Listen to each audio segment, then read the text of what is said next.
जी, अब हम ऑनलाइन है। आप सबको सातवां समवा की तरफ से खुश आमदीद कहते हैं और 75वें यौम आज़ादी पाकिस्तान आपको मुबारक कहते हैं।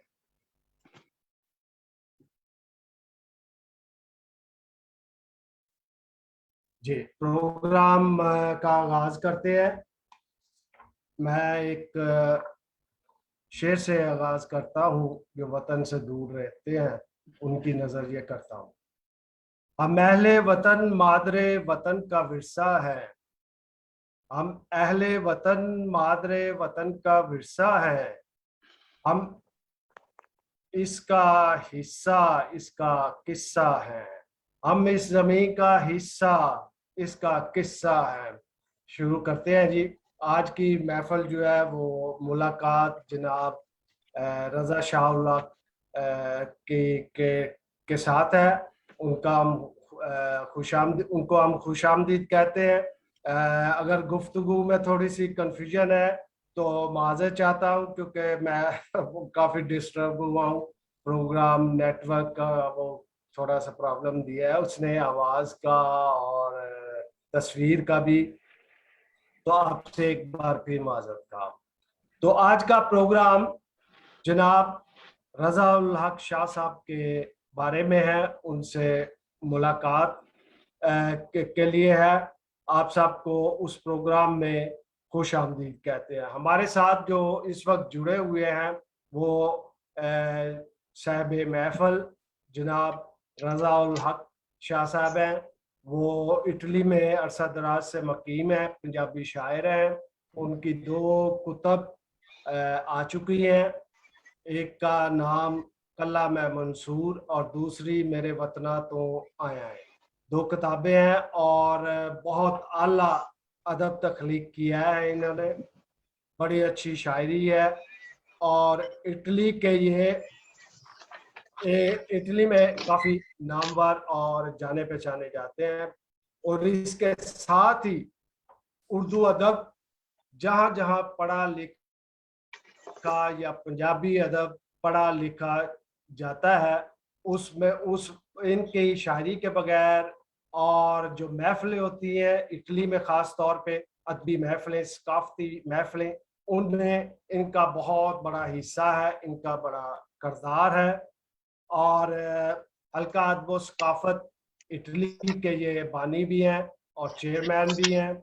और इटली में उर्दू अदब की बहुत खिदमात इनके नाम है।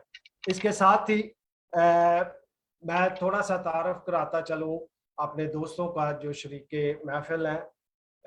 अब मैं देख रहा हूँ स्क्रीन पर नवाज गुलियाना साहब मौजूद हैं, जो ग्लोबल राइटर एसोसिएशन के वालेकुम सलाम, जो ग्लोबल राइटर एसोसिएशन के सदर भी हैं और बानी भी हैं और अदब नवाज हैं। और अदब की महफिलें सजाने में इनका बहुत हाथ है और बहुत कमाल है। बहुत उर्दू अदब के लिए बहुत काम कर रहे हैं। और हमारे साथ जनाब आसम खन्ना साहब हैं जो अमेरिका से हैं और ये मोटिवेशनल स्पीकर है, जदीद असला टेक्नोलॉजी के तज्जिया नगार है और बहुत सारी रसाइल और अखबार में कॉलम भी लिखते हैं। और अमेरिका में ये सफ़र में रहते हैं क्योंकि ये तालीमी अदारों में लेक्चर देने के लिए इनको मौजूद किया जाता है। सातवां समवा के मीडिया डायरेक्टर भी है और इसके साथ मुख्तलिफ यूट्यूब चैनल्स और टीवी चैनल्स हैं, उन पे हर हफ्ते 1-2 प्रोग्राम तज्जिया नगार के तौर पे, कॉलम नगार के तौर पे, एंकर के तौर पे ये शिरकत करते हैं। पाकिस्तानी अमेरिकन है। वो आज की इस मुलाकात जनाब रजा उल हक शाह साहब के साथ मेरे साथ असल में वो होस्ट है, लेकिन कुछ हजरात को वो नहीं जानते, इसलिए मैं उनका साथ दूंगा। मैं को होस्ट हूँ उनका। तो महफिल मैं उनके हवाले करता हूँ। आसम खन्ना साहब। ہاں جی، بہت بہت شکریہ جیم بھائی. یہ میرے لیے بہت ہی عزت کی بات ہے کہ میں اتنے خوبصورت شعراء کرام کے ساتھ آج حاضر ہو رہا ہوں، اور ان کی خدمات دیکھ کے مجھے بہت زیادہ خوشی ہوئی ہے کہ پردیس میں بھی اپنی زبان کو جو ہے وہ زندہ رکھا ہے، اردو اور پنجابی کو. تو یہ میرے لیے بہت ہی عزت اور وقار کی بات ہے. یہاں پہ عالمی ادب پڑھتے ہوئے مجھے ایک چیز کا بہت زیادہ احساس ہوا کہ جہاں پہ تاریخ سے تھوڑی بہت جھول ہو جاتی ہے نا، وہاں پہ ہمارے ادیب اور شاعر جو ہیں وہ معاشرے کا عکس جو ہے وہ لوگوں تک پہنچا دیتے ہیں. تو ایک بار پھر آپ سب لوگوں کو خوش آمدید. جیم بھائی ذرا ظفر صاحب کا، اقبال صاحب کا بھی تعارف کروا دیجیے گا، اور اس کے بعد پھر ہم شروع کرتے ہیں سوالات کا سلسلہ رضا شاہ صاحب سے. اقبال صاحب کا تعارف میں کرواتا ہوں جی. ان کا جی جی اقبال صاحب سابق ڈائریکٹر ہیں پاسپورٹ آفسز جنوبی پنجاب. اپنے اسٹوڈنٹ دور کے بڑے مشہور لیڈر ہیں، اسٹوڈنٹ لیڈر ڈسٹرکٹ گجرات کے، پنجابی کے شاعر ہیں، اور ایڈمن ہیں ساڈا رنگڑا پنجاب جیسے فیمس پیج کے اور زندگی کے. جی جی بہت خوب، شاہ صاحب بہت زبردست. شکریہ. اس کے ساتھ ہی ہمارے ساتھ ظفر ایوان صاحب بھی ہیں، ان کا بھی تعارف. 5 کتابوں کے مصنف ہیں ظفر ایوان صاحب. ڈنمارک میں مقیم ہے، اردو اور پنجابی میں لکھتے ہیں. آج یہ کیا بات ہے. عالمی محفل ہو گئی کیونکہ پاکستان، امریکہ، ڈنمارک اور ابھی ملک صاحب بھی آن لائن ہو جائیں گے. وہ سویڈن سے ہے، پہلے اٹلی میں تھے، اب وہ سویڈن میں ہے. تو اوور ٹو آسم کھنہ سر. ہاں جی، ایک بار پھر آپ سب کو خوش آمدید کہتے ہیں. تو آج کی جو یہ محفل ہے، آج کی یہ جو گپ شپ ہے، اس کو ہم محفوظ کرنا چاہتے ہیں یوٹیوب پہ، تاکہ رضا شاہ صاحب کے بارے میں اور ان کے جو کام ہے اس کو جو ہے وہ آنے والی نسلوں کے لیے محفوظ کیا جائے. تو رضا صاحب، میں آپ سے پہلا سوال پوچھنا چاہتا ہوں کہ ذرا آپ اپنے بچپن کا بتائیں، ابتدائی تعلیم کا کہاں سے ہیں آپ، ذرا اس کے حوالے سے ہمیں کچھ بتائیے گا. جی میرا پنڈ ہے کیراڑا سیداں، ڈسٹرکٹ گجرات وچ. اچھا. تحصیل بھی گجرات ہے ساڈی. میرے والد صاحب سید باقر حسین شاہ صاحب مرحوم اس علاقے دی بڑی مشہور شخصیت ہوئے نے. میں مڈل سکول کیراڑے پڑھیا، ہائی سکول مونگوال گربی چ پڑھیا، تے میں زمیندار ڈگری کالج جڑا پنجاب دا 5واں وڈا کالج سی اس دور وچ، تے جدا معیار بہت اچھا سی، اوتھے میں گریجویشن کیتی ہے جی. اے میری تعلیم ہے. ہاں جی، زبردست زبردست. اچھا سر، اب زندگی تے اے دے اگے تعلیم تو بعد پھر کس طرح زندگی میرا اگوں خیال ہے گزری؟ پنجابی باقی ہاں پروگرام جی، بھی پنجابی زبان چ ہی رکھیے. ہاں جی. تے او میں اسٹوڈنٹ دور تو بعد ایک اسٹوڈنٹ تنظیم چ ہے، اودے چ کافی ورک کیتا ہے، کافی عہدیاں تے اسٹوڈنٹ سیاست بھی کیتی ہے، آوارگی بھی کیتی ہے. پھر فرسٹ ایئر تو میں لکھنا شروع کیتا ہے. پہلو میں پنجابی نظماں لکھتا سا، پھر انقلابی رومانٹک لکھنا شروع کیتا ہے. فیض فراز جے تے سائر لدھیانوی جے بندے میرے آئیڈیل شاعر سن. میرے ہمیشہ انقلاب نال محبت رہی ہے، تے انقلابی ہستیاں تے انقلابی شاعر تے انقلابی رائٹر مینوں پسند رہے نے، جڑے پسیاں انساناں دی، مجبور انساناں دی گل کردے سن. بہت زبردست، بہت زبردست. اے تاریخ دے وچ بھی شاہ صاحب اس طرح ہی ہویا وے کہ پہلا جدو تاریخ لکھنی شروع کیتی انساناں نے، تو ادوں صرف جڑی سی مذہب دے گرد گھومدی سی. پھر لوکی منطق دلیل تے آئے، او دے بعد پھر خواتین نے کیا کہ ساڈا نام نہیں کتے بھی لیندے. تے ایونچولی پھر اینڈ تے ہسٹری فرام دا بلو شروع ہوئی، پسے ہوئے طبقے دے بارے. تے فیض صاحب دا ساڈے پاکستان دے بہت ہی نامور شاعر، انہاں دا انٹرنیشنل پوئٹ، بڑا کردار ہے. اور ਤੁਹਾਡੇ ਵਰਗੇ ਲੋਕ ਜਿਹੜੇ ਇਨਸਾਨੀਅਤ ਦੀ ਮੁਹੱਬਤ ਦੀ ਗੱਲ ਕਰਦੇ ਨੇ ਉਹਨਾਂ ਦਾ ਬੜਾ ਵੱਡਾ ਕੰਟਰੀਬਿਊਸ਼ਨ ਹੈ। ਅੱਛਾ ਸਰ ਦੱਸੋ, ਸ਼ਾਇਰੀ ਜਿਹੜੀ ਹੈ ਉਹ ਕਦੋਂ ਸ਼ੁਰੂ ਕੀਤੀ ਤੇ ਕੋਈ ਆਪਣਾ ਸ਼ੇਰ ਸੁਣਾਓ ਜਿਹੜਾ ਇਬਤਦਾਈ ਹੈ। ਤੇ ਮੈਂ ਫਸਟ ਈਅਰ 'ਚ ਸ਼ੁਰੂ ਕੀਤੀ। ਪਹਿਲੀ ਨਜ਼ਮ ਮੇਰੀ ਜਿਹੜੀ ਪੰਜਾਬੀ ਸੀ, ਮਜ਼ਾਈਆ ਸੀ। ਬਣੇ ਨੇ ਨਵਾਬ ਛੁਹਾਰੇ ਵੇਚ ਕੇ, ਕੁੱਕੜ ਕੱਢ ਕੇ, ਗੁਬਾਰੇ ਵੇਚ ਕੇ, ਇੱਕ ਦਿਨ ਅਸੀਂ ਵੀ ਦੁਬਈ ਟੁਰ ਜਾਵਾਂਗੇ, ਯਾਰ ਤੇਰੀ ਗੁਬਾਰੇ ਵੇਚ ਕੇ। ਤੇ ਕੋਈ ਇਸ ਕਿਸਮ ਦੀ ਸੀ ਜੀ। ਮੁੱਲਾ ਸੁਣਿਆ ਹੈ ਮੁੱਲਾ ਹਰੀ ਅੱਜ ਉੱਤੇ ਚੱਲੇ ਨੇ, ਫੂੜ ਤੇ ਮਸੀਤੀ ਦੇ ਸਪਾਰੇ ਵੇਚ ਕੇ। ਕੁਝ ਇਸ ਕਿਸਮ ਦੇ ਸ਼ੇਰ ਸਨ ਜੀ। ਕਿਆ ਬਾਤ। ਅੱਛਾ ਮਜ਼ੇ ਵਾਲੀ ਗੱਲ ਹੈ ਵੀ ਇੱਕ ਪੰਜਾਬੀ ਸ਼ਾਇਰੀ ਦੇ ਵਿੱਚ ਹੈ ਜਿਹੜਾ ਤੁਸੀਂ ਪੜ੍ਹ ਰਹੇ ਹੋ ਨਾ, ਪੰਜਾਬੀ ਸ਼ਾਇਰੀ ਜਿਹੜੀ ਉਹ ਬਹੁਤ ਸੀਰੀਅਸ ਗੱਲਾਂ ਜਿਹੜੀਆਂ ਨੇ ਬੜੇ ਮਜ਼ੇ ਦੇ ਨਾਲ ਜਿਹੜਾ ਨਾ ਉਹ ਪੰਜਾਬੀ ਜ਼ੁਬਾਨ ਦੀ ਖੂਬਸੂਰਤੀ ਹੈ ਜੀ। ਮੈਂ ਨਾਲ ਹੀ ਦੂਸਰੇ ਦੋਸਤਾਂ ਨੂੰ ਵੀ ਦਾਵਤ ਦੇਵਾਂਗਾ ਕਿ ਅਗਰ ਕਿਸੇ ਦਾ ਕੋਈ ਸਵਾਲ ਹੈ ਤੇ ਉਹ ਤੁਸੀਂ ਨਾਲੋਂ ਨਾਲ ਜਿਹੜਾ ਨਾ ਉਹ ਪੁੱਛ ਸਕਦੇ ਹੋ। ਤੇ ਲੇਕਿਨ ਇਸ ਤੋਂ ਪਹਿਲਾਂ ਉਧਰ ਜਾਈਏ, ਬੜਾ ਸਵਾਦ ਆਇਆ ਹੈ ਤੁਸੀਂ ਜਿਹੜੇ ਚੰਦ ਸ਼ੇਰ ਸੁਣਾਏ ਨੇ, ਕੁਝ ਥੋੜੀ ਜਿਹੀ ਆਪਣੀ ਸ਼ਾਇਰੀ ਹੋਰ ਸੁਣਾਓ। ਸਰ ਮੈਂ ਸ਼ਾਇਰੀ ਆਪਣੀ ਨਜ਼ਮ ਦੰਦਾ ਭੰਨ ਪੰਜਾਲੀਆਂ,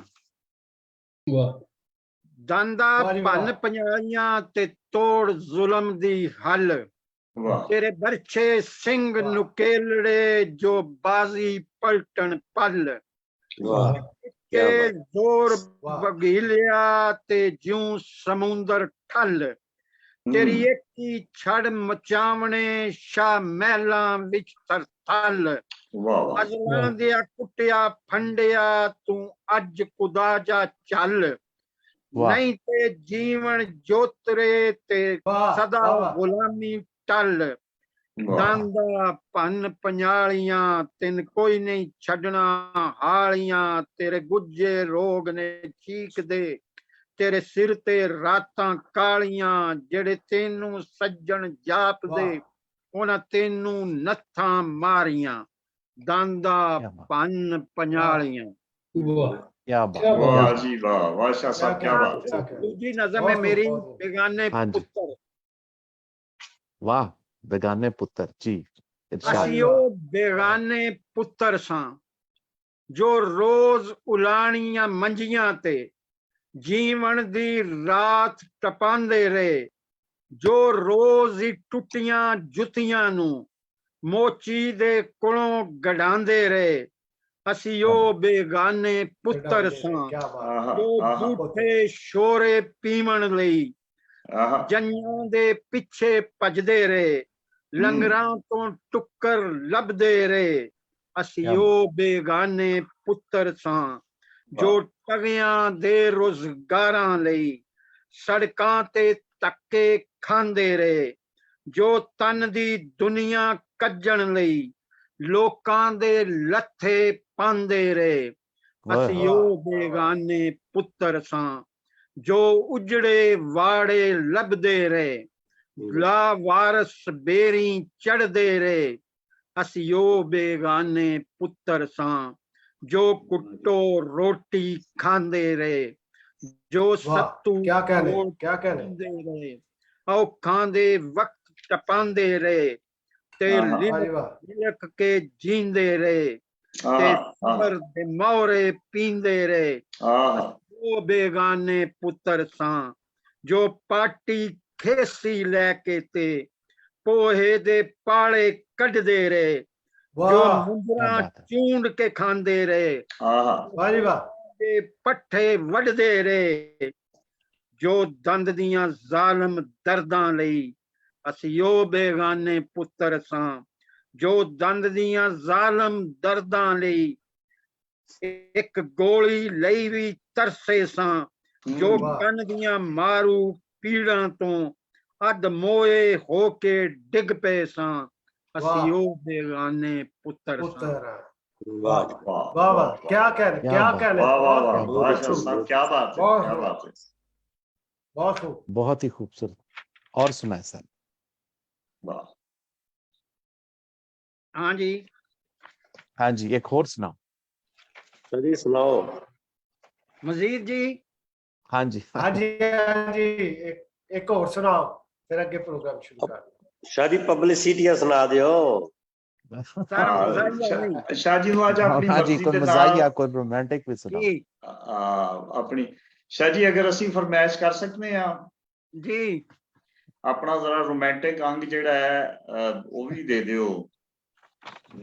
जी सर लो जी मुटियारे खोल तली जी वाह हाँ क्या कह रहे हैं मुटियारे यारे खोल तली तू मच्छी वांगर तिलकनी ओहो क्या एग्जांपल है, क्या बात है। तिलकनी तू मखना विच मली वाह तेरे बुल प्याला शहद दा तू बागां विच पली तू चढ़दा बद्दल हुस्न दा तू नरम नरोल कली तेरे वाह, क्या बात। अतरा वाह। वांगर सानी कस्तूरी विच रली तेरी वाह। कूली जिल्द मलैमनी मेरे वाह। अंदर अग बली तू वाह बह के बग्गी चन्न दी मेरी नगरी आन ढली वाह वाह वाह तेरे कोल खजाना सुख दा मिन दे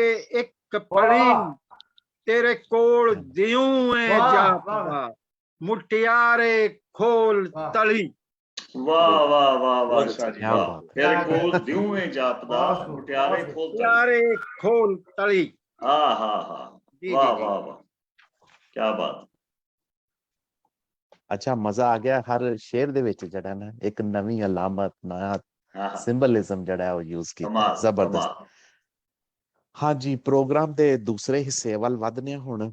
ਇਹਦੇ ਵਿੱਚ ਸ਼ਾਹ ਸਾਹਿਬ ਦੀ ਸ਼ਾਇਰੀ ਦੇ ਉੱਤੇ ਗੱਲਬਾਤ ਕਰਨਗੇ ਤੇ ਪਹਿਲਾਂ ਮੈਂ ਦਾਵਤ ਦੇਣਾ ਵਾ ਜੀਮ ਫਿਗੋਰੀ ਸਾਹਿਬ ਨੂੰ, ਤੁਸੀਂ ਇਹਨਾਂ ਦੀ ਸ਼ਾਇਰੀ ਬਾਰੇ ਗੱਲਬਾਤ ਕਰੋ ਤੇ ਉਹਦੇ ਬਾਅਦ ਫਿਰ ਜਨਾਬ ਮਲਕ ਨਸੀਰ ਸਾਹਿਬ ਗੱਲਬਾਤ ਕਰਨਗੇ ਤੇ ਉਹ ਮੈਂ ਗੁਰਦਾਨ मेरे को है लिस्ट हाँ आसिफ जी। साहब मेरे को है लिस्ट ਹਾਂਜੀ जीवे पाकिस्तान जी मैं काफी साल पहलों इन्हां दी किताब जो आई कला मैं मंसूर ते इन्हां दी ओदी ओपनिंग कराई ओदी मुंह दिखाई करवाई मिलान दे विच ते बाद च पिज़्ज़ा खान दा बड़ा मजा आया और बड़ी नामवर शख्सियात ने उत्थे शिरकत की थी। मैं जड़ा मजमून लिखा मैं उर्दू च लिखिया सी, मैं ओही जड़ा ना वो कांट छांट करके तुहाडी नजर करना शुरकाए महफल की नजर करना। जी बागी और मज़ाहमती शायर शाह जी बागी और मज़ाहमती शायर ने वही टाइटल का नाम रखा। अदब में उसकी रवायत का अहम किरदार और अहमियत होती है जिसके बगैर दायमी इक़दार का हामल अदब तख्लीक करना बहुत मुश्किल होता है।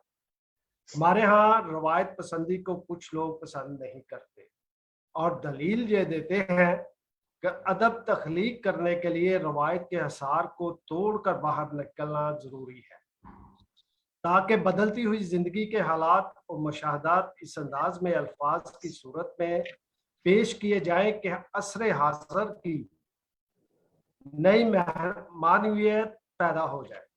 अल्फाज और अलाइम आहंग के साथ ताजगी, नए अशारे और दिलकश इमायत पैदा हो जाए। शायरी के असूल, उसकी बहरें, रदीफ, काफिए के असूल, ये सब उसकी रवायत ही तो है जिनसे कोई शायर इनहराफ नहीं कर सकता। रजा शाह की खूबी यह है कि वो रवायत का पाबंद भी है और उसके साथ मजबूती के साथ जुड़ा हुआ भी है, लेकिन शायर वो बागी है। शायर वो बागी है कहते हैं जिस दी तेजी उत्ते उन्हां नूं नाज बढ़ाए, जिस दी तेजी दे उत्ते उन्हां नूं नाज बढ़ाए, कातल दी तलवार सने मैं बागी हाँ। रजा ने अपने इजहार बयां के लिए ऐसा आसान शायरी का सांचा बनाया है जिसके वसीले से वो शायरी के मुकर्रर करता मखसूस अल्फाज और अलाइन को इस्तेमाल करता हुआ कारी को अपने अफकार के साथ मौजूदा अहद से वाकफियत कराता है। वो कारी के लिए पुरअमन इनकलाब के आज़ाद तलाज़मे का इस्तेमाल करता है। उसने शायरी में नएपन के साथ मकसद को भी शामिल कर दिया है। मिसाल के तौर पर मीर के मैकदा तसव्वुफ के लिए इस्तेमाल मीर के हाँ मैकदा तसव्वुफ के इस्तेमाल के लिए होता है और दाग के हाँ वो शराब खाने के तौर पर इस्तेमाल होता है और इल्लामा इकबाल के लिए खाना खुदा के लिए इस्तेमाल होता है। और यही अल्फाज फैज़ अहमद फैज़ के हाँ मोहब्बत और मज़ाहमत है। रज़ा शाह भी आज के दौर में मज़ाहिर फितरत में इंसान का वजूद महसूस करता है। वो मामूली घरेलू अशिया में नया हुस्न और मानवियत देखता है और रोज़मर्रा के मामूलात को अनोखे अंदाज में बयान करता है कि उनमें दोबारा जान पड़ जाती है। यूं वो अल्फाज को कलीशे नहीं बनने देता बल्कि कलीशे की गिरफ्त में रहने की बजाय जिंदगी की मानवियत की तक रसाई हासिल करता है। बैनुल अक़वामी शायरी में इटालियन अवार्ड याफ्ता फ़लस्तीनी शायरा फितवा तुक़ान की मशहूर नज़म ख़वातीन की जदोजहद मगरबी किनारे में पर इसराइली वज़ीर दफ़ा मोशे दयान ने अपने तासरात बयान करते हुए कहा था कि ये नज़म इतनी ताकतवर है कि 20 कमांडोज के बराबर है। मैं जब रज़ा शाह की किताब भी पाकिस्तान में शाया हुई तो पढ़ता हूँ तो उनकी मज़ाहमती शायरी बहुत ज़्यादा ताकतवर और जानदार नज़र आती है। जब वो ऐलान करता है अज फिर बगावत फुटेगी, अज उतली थले होवेगी, अज फिर बगावत फुटेगी, अज उतली थले होवेगी, फिर वो आगे बढ़ता है। हम कहते हैं कि मज़हब को हमारे माबादुल तबैयाती निज़ाम की साख्त में बुनियादी अहमियत हासिल है। मज़हब का अमल दखल अदब में हमेशा से ही रहा है। मजहबी रुझानात आलमी अदब पर अपने असरात मरतब करते रहे। दुनिया में तख्लीक होने वाली शायरी में बेशुमार मजहबी अलामात और इस्तारे तलमीहात इस्तेमाल हुए हैं।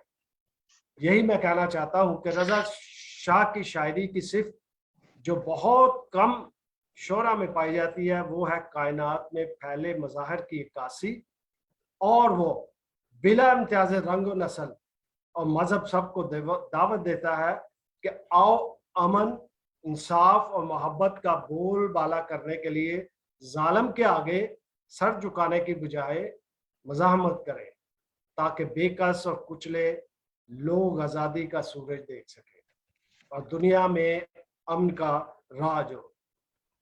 हमारे यहाँ प्रदेश में लिखने वालों की हालत बहुत मखदूश है।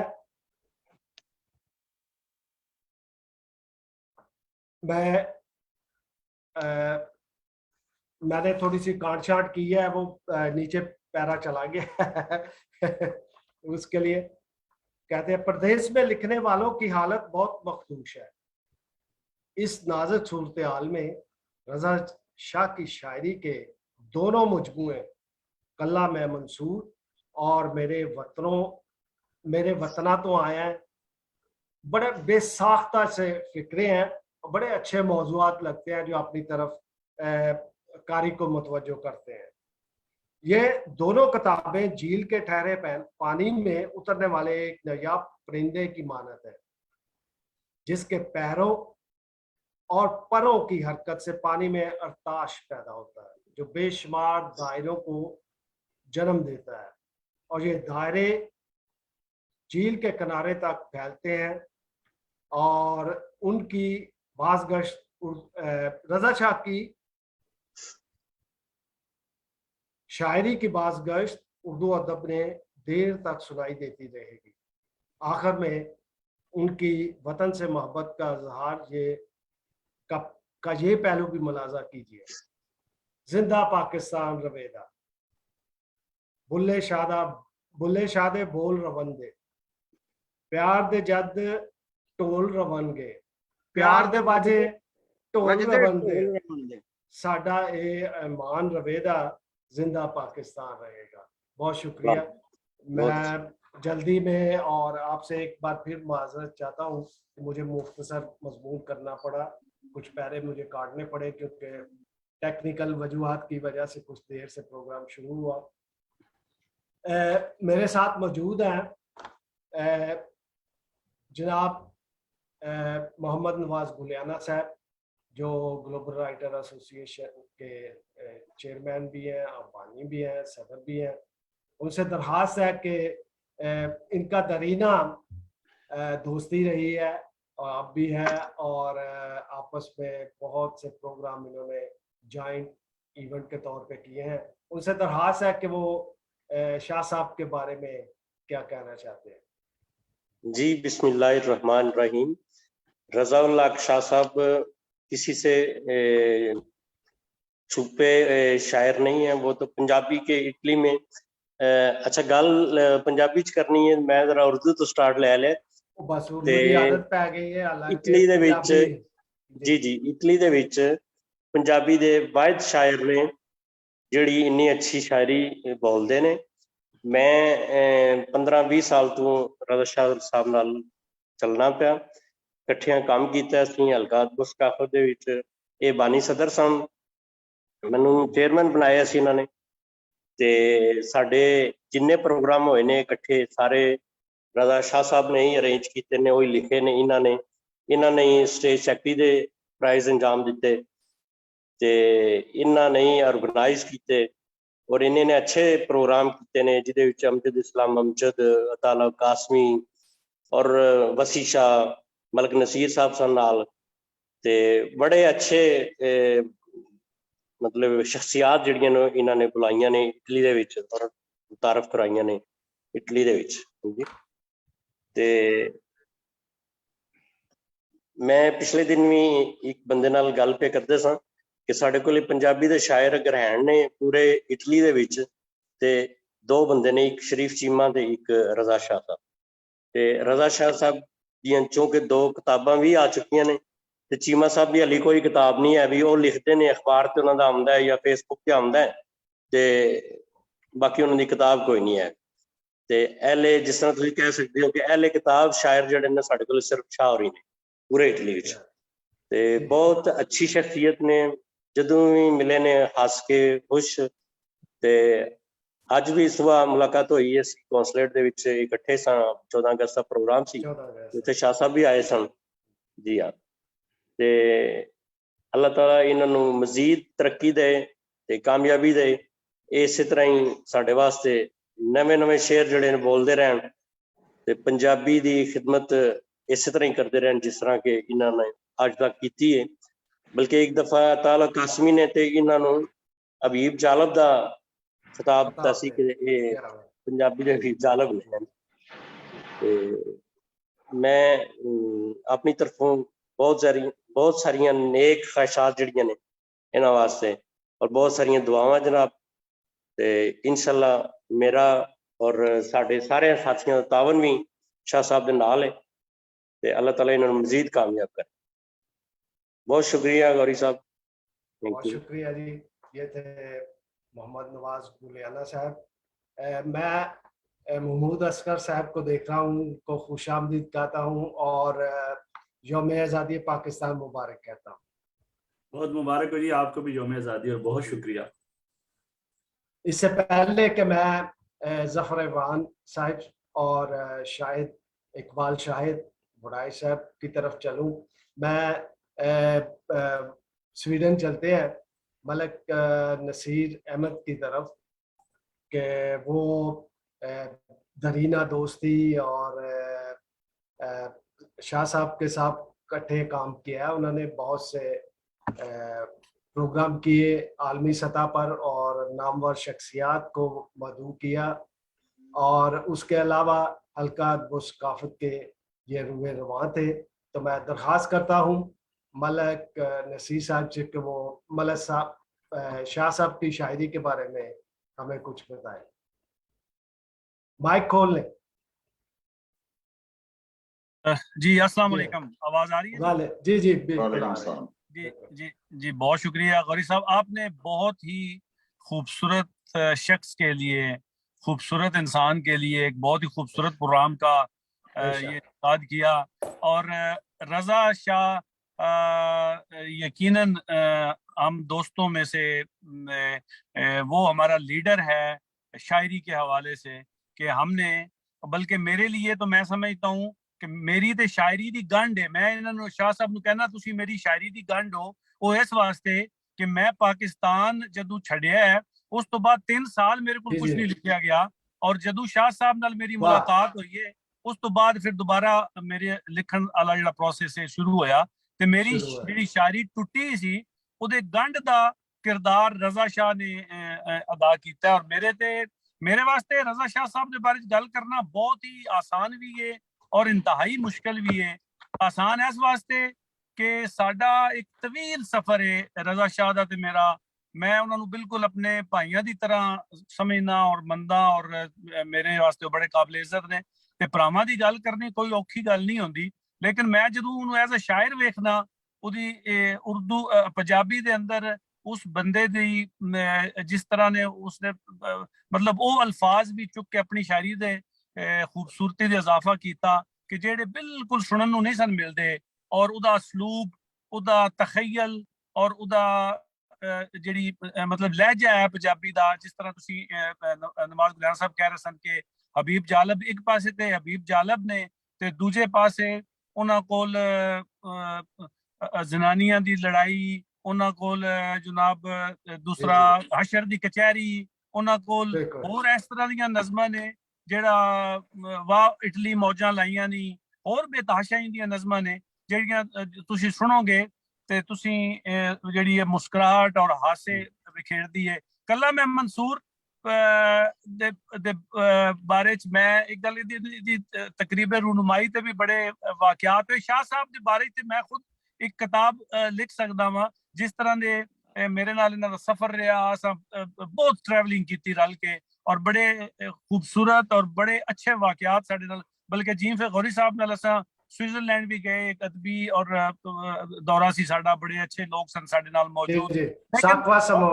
जी जी बिल्कुल बिल्कुल, बहुत बहुत खूबसूरत प्रोग्राम सी और बड़ा अच्छा ते बेतहा एक बहुत लंबी और तवील साडा सफर है, और उहदे ते गल्लां भी इतनी मौजूद ने। लेकिन मैं चूंकि एक छोटे जे मामले च आया वां, मैं अगे शाह साहब नूं जिक्र कीता, जी फिर गौरी साहब नूं भी, मेरे को टाइम थोड़ा शार्ट है कि शाह साहब दी शायरी दे हवाले नाल कल भी शाह भी मैंने एक नज़म सुनाई, और मैनूं लगदा है कि मैं और शाह होरी दोनों असां एक दूजे दे शायरी दे पहले सामे भी हाँ बहुत सारिया चीज़ां दे, मतलब बेताशा चीज़ां जो मैं लिखना पहली दफा मैं अगर किसी ने सुनाना तो वो मैं कोशिश करी दी होंदी सी उत्थे इटली कि मैं शाह साहब दी शाम का इंतजार करना, और जो उन्होंने फैक्ट्री तो वापस आना तो शाह साहब के गोश गुजार करनी, चाहे उर्दू नज़म, बल्कि मैं ज्यादा उर्दू लिखता था।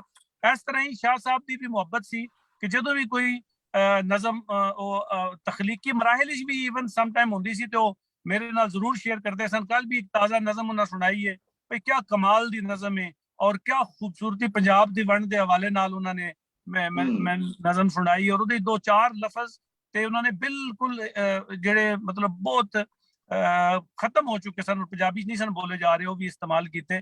ते शाह साहब नूं सलाम, शाह साहब दी शख्सियत नूं सलाम, मेरा वड्डा वीर नूं सलाम, और इहदी शायरी नूं भी सलाम। और इहदी शायरी दे वास्ते इस तरह दे असां जितने प्रोग्राम कर लिए घट ने, और असां कोशिश करांगे, जी फिर गौरी साहब ने एक अच्छा इहदा आगाज कीता है कि इंशाअल्लाह असां शाह साहब दी शायरी दे उत्ते दोबारा भी प्रोग्राम करांगे, और इन्हां दी शायाने शान इंशाअल्लाह कोशिश करांगे कि इन्हां दी शायरी दे उत्ते गल कीती जा सके। जी जीवे पाकिस्तान जी। शाह साहब के बारे मैं कहांगा कि इन्ने जफाकश ते मेहनती ने कि जो काम ते होण ते किसी दा फोन भी नहीं सुनते, बंद करके ते रख देंदे। फिर उहदे बाद जो फैक्ट्री तो घर तक ट्रेन दे विच ट्रैवल करते हैं तो उहदे च फिर वो फोन करते हैं, मैसेज चेक करते हैं, उन्होंने जवाब देंदे ने। ऐसी शख्सियत उर्दू अदब नूं बहुत घट नसीब होएगी, बल्कि मैं कहांगा कि पाकिस्तान च एक ऐसी शख्सियत है जिते जिन्ना काम किया जाए, जिन्ना दी ਸ਼ਾਇਰੀ ਤੇ ਜਿੰਨਾ ਕੁਝ ਲਿਖਿਆ ਜਾਏ ਉਹ ਘੱਟ ਹੈ। ਤੇ ਬਹੁਤ ਮੇਰੀ ਦੁਆ ਹੈ ਕਿ ਇਸ ਪ੍ਰੋਗਰਾਮ ਤੋਂ ਬਾਅਦ ਕੁਝ ਲੋਕਾਂ ਨੂੰ ਤਹਿਰੀਕ ਦਿੱਤੀ ਜਾਏ ਕਿ ਉਹ ਇਹਨਾਂ ਦੀਆਂ ਦੋਵੇਂ ਕਿਤਾਬਾਂ ਤੇ ਤਬਸਰੇ ਕਰਨ ਔਰ ਸ਼ਾਇਰੀ ਨੂੰ ਫਰੋਲਣ ਕਿ ਭਈ ਇਹ ਸ਼ਾਇਰੀ 'ਚ ਹੈ ਕੀ ਹੈ, ਮੁਜ਼ਾਹਮਤੀ ਹੈ, ਮੁਹੱਬਤ ਹੈ ਜਾਂ ਫਲਸਫਾ ਹੈ। ਇਹ ਸਾਰੀਆਂ ਚੀਜ਼ਾਂ ਜਿਹੜੀਆਂ ਨਾ ਬਾਹਰ ਆਉਣੀਆਂ ਚਾਹੀਦੀਆਂ। ਇਹਦੇ ਲਈ ਮੈਂ ਬੜੀ ਦੁਆ ਕਰਨਾ ਤੇ ਸਾਰੇ ਲੋਕੀ ਮਿਲ ਕੇ ਅਸੀਂ ਇਹਦੇ ਲਈ ਕੰਮ ਕਰੀਏ। ਅਗਲੀ ਸ਼ਖਸੀਅਤ ਜਿਹੜੀ ਅੱਜ ਉਹਨਾਂ ਤੇ ਆਪਣੇ ਖਿਆਲਾਤ ਦਾ ਇਜ਼ਹਾਰ ਕਰਨਗੇ, ਉਹਦੇ ਬਾਅਦ ਦੋ ਜ਼ਫਰ ਇਰਫਾਨ ਸਾਹਿਬ, ਇਕਬਾਲ ਸ਼ਾਹਿਦ ਸਾਹਿਬ ਔਰ ਮਹਿਮੂਦ ਅਸਗਰ ਸਾਹਿਬ ਵੀ ਹਾਜ਼ਰ ਨੇ। ਤੇ ਮੈਂ ਉਹਨਾਂ ਤੋਂ ਪਹਿਲਾਂ ਸ਼ਾਹ ਸਾਹਿਬ ਨੂੰ ਇੱਕ ਵਾਰੀ ਫਿਰ ਸਲੂਟ ਪੇਸ਼ ਕਰਦਾ ਕਿ ਉਹ ਜਿਸ ਤਰ੍ਹਾਂ ਉਰਦੂ ਪੰਜਾਬੀ ਅਦਬ ਦੀ ਤਰੱਕੀ ਤੇ ਤਰਵੀਜ ਲਈ ਕੰਮ ਕਰ ਰਹੇ ਨੇ, ਉਹਨਾਂ ਲਈ ਬਹੁਤ ਸਾਰੀਆਂ ਦੁਆਵਾਂ। ਅਗਲੇ ਸਾਡੇ ਮਹਿਮਾਨ ਜਿਹੜੇ ਨੇ ਉਹ ਸ਼ਾਹ ਸਾਹਿਬ ਤੇ ਜਿਹੜੀ ਗੱਲਬਾਤ ਕਰਨਗੇ। ਮਹਿਮੂਦ ਅਸਗਰ ਸਾਹਿਬ ਬਹੁਤ ਪੁਰਵਕਾਰ ਸ਼ਖਸੀਅਤ, ਪੜ੍ਹੀ ਲਿਖੀ ਸ਼ਖਸੀਅਤ, ਇਟਲੀ 'ਚ ਬੜੀ ਦੇਰ ਰਾਬਤਾ ਰਿਹਾ ਉਹਨਾਂ ਨਾਲ। ਜਦੋਂ ਸਾਕਵਾ ਸਮੂਹ ਦੇ ਅਦਬੀ ਮੇਲੇ 'ਚ 2 ਜਾਂ 3 ਵਾਰੀ ਮੇਰਾ ਹਾਲ ਸ਼ਰੀਕ ਹੋਏ, ਉਹਨਾਂ ਨੇ ਉੱਥੇ ਮਜ਼ਮੂਨ ਵੀ ਪੜ੍ਹਿਆ ਔਰ ਮੈਂ ਉਹਨਾਂ ਦਾ ਸ਼ੁਕਰਗੁਜ਼ਾਰ ਹਾਂ ਕਿ ਮੇਰੇ ਤੇ ਉਹਨਾਂ ਨੇ ਇੱਕ ਕਾਲਮ ਵੀ ਲਿਖਿਆ ਹੋਇਆ ਆਪਣੀ ਕਾਲਮਾਂ ਦੀ ਕਿਤਾਬ 'ਚ। ਉਹ ਬਹੁਤ ਹੁੰਦਾ ਔਰ ਬਹੁਤ ਲੋਕਾਂ ਨੇ ਪਸੰਦ ਕੀਤਾ, ਬੜਾ ਅੱਛਾ ਰਿਸਪਾਂਸ ਆਇਆ। ਔਰ ਇਹ ਅਸਲ 'ਚ ਇਹਨਾਂ ਦਾ ਤਲਕ ਜਿਹੜਾ ਨਾ ਉਹ ਮਿਹਨਤ ਨਾਲ ਹੈ, ਕਿਉਂਕਿ ਇਟਲੀ 'ਚ ਵੀ ਇਹ ਟ੍ਰੇਡ ਯੂਨੀਅਨ ਜਿਹੜੀ ਸਭ ਤੋਂ ਵੱਡੀ ਇਟਲੀ ਦੀ ਟ੍ਰੇਡ ਯੂਨੀਅਨ ਹੈ, ਬਲਕਿ ਪੂਰੇ ਯੂਰਪ 'ਚ ਜਾਣੀ ਜਾਂਦੀ ਹੈ, ਉਹਦੇ ਨਾਲ ਮੁੰਸਲਿਕ ਸਨ ਔਰ ਹਰ ਚੀਜ਼ ਦੀ ਖਬਰ ਤਾਰਕੀਨ ਵਤਨ ਨੂੰ ਇਹ ਦਿੰਦੇ ਸਨ। ਤਾਰਕੀਨ ਵਤਨ ਰਾਤ ਦੇ 2 ਵਜੇ ਵੀ ਇਹਨਾਂ ਨੂੰ ਫੋਨ ਕਰ ਰਹੇ ਨੇ ਜੀ ਇਹ ਮਸਲਾ ਹੈ ਜੀ ਤੇ ਕੀ ਕਰੀਏ। ਤੇ ਮੈਂ ਜ਼ਿਆਦਾ ਹਾਇਲ ਨਹੀਂ ਹੋਵਾਂਗਾ ਤੁਹਾਡੇ ਦਰਮਿਆਨ ਤੇ ਸਾਕਵਾ ਸਮੂਹ ਦੇ ਨਾਜ਼ਰੀਨ ਦੇ ਦਰਮਿਆਨ ਜਿਹੜੇ ਪ੍ਰਾਇ ਰਾਸ ਦੇਖ ਰਹੇ ਨੇ ਇਹਨੂੰ मैं दावत देना जनाब महमूद असगर साहब को कि वो अपने ख्यालात का इजहार करें। बहुत शुक्रिया जी, बिस्मिल्लाहिर्रहमानिर्रहीम जी। बहुत शुक्रिया सब तो पहला ते अपना तुहाड़ा जीम फे गौरी साहब कि तुसी मौका दिता और दूसरा शुक्रिया रजा शाह साहब दा बनदा है। रजा शाह साहब जैसी शख्सियत दे उत्ते गुफ्तगू करना it's an honour for me, मेरे वास्ते एजाज दी गल है। बहुत घट लोग इस तरह के होंगे ने जिहड़े शायर या अदीब की डेफिनेशन दे उत्ते बिल्कुल ज़ाहिरी तौर पर भी पूरे आते हैं, क्योंकि बहुत सारे अदीब शायरां नाल बैठदे रहीदा है। बड़े बड़े कलमकार जिहड़े ने उन्होंने देखीदा है कि उन्होंने तहरीरां पढ़ीए किसी भी मतलब मजदूरों के हकूक के बारे में या खवातीन के हकूक के बारे में या मतलब दुनिया की जिहड़ियां समाजी बुराइयां ने उन्होंने बारे च, लेकिन जदों उन्हां नाल निजी मुलाकात होंदी है, जदों उन्हां दी बैठक च बवीदा ते आखीदा कि यार इस बंदे दी गुफ्तगू दे विच और इस बंदे दी तहरीर दे विच जमीन आसमान दा फर्क है। ये ते मतलब लोकां नूं कुछ होर कह रहा, लेकिन अपनी ओहदियां निजी महफिलां जिहड़ियां ने टोटली डिफरेंट होंदियां ने। रजा शाह साहब दी ये खसूसियत है कि रजा शाह साहब बतौर इंसान अगर उन्होंने नाल बैठ के तुसी गुफ्तगू करो तो तुहानूं अंदाजा होंदा है कि जितना दर्द, जितनी मुहब्बत, जितने जिहड़े ने रिश्तियां दी कदर और जितना मतलब किसी चीज नूं दिली तौर ते महसूस करके परेशान हो जाता बंदा और उस ते शायरी करदा, बिल्कुल वो अपनी निजी महफिलों च भी उस तरह की गुफ्तगू करदा।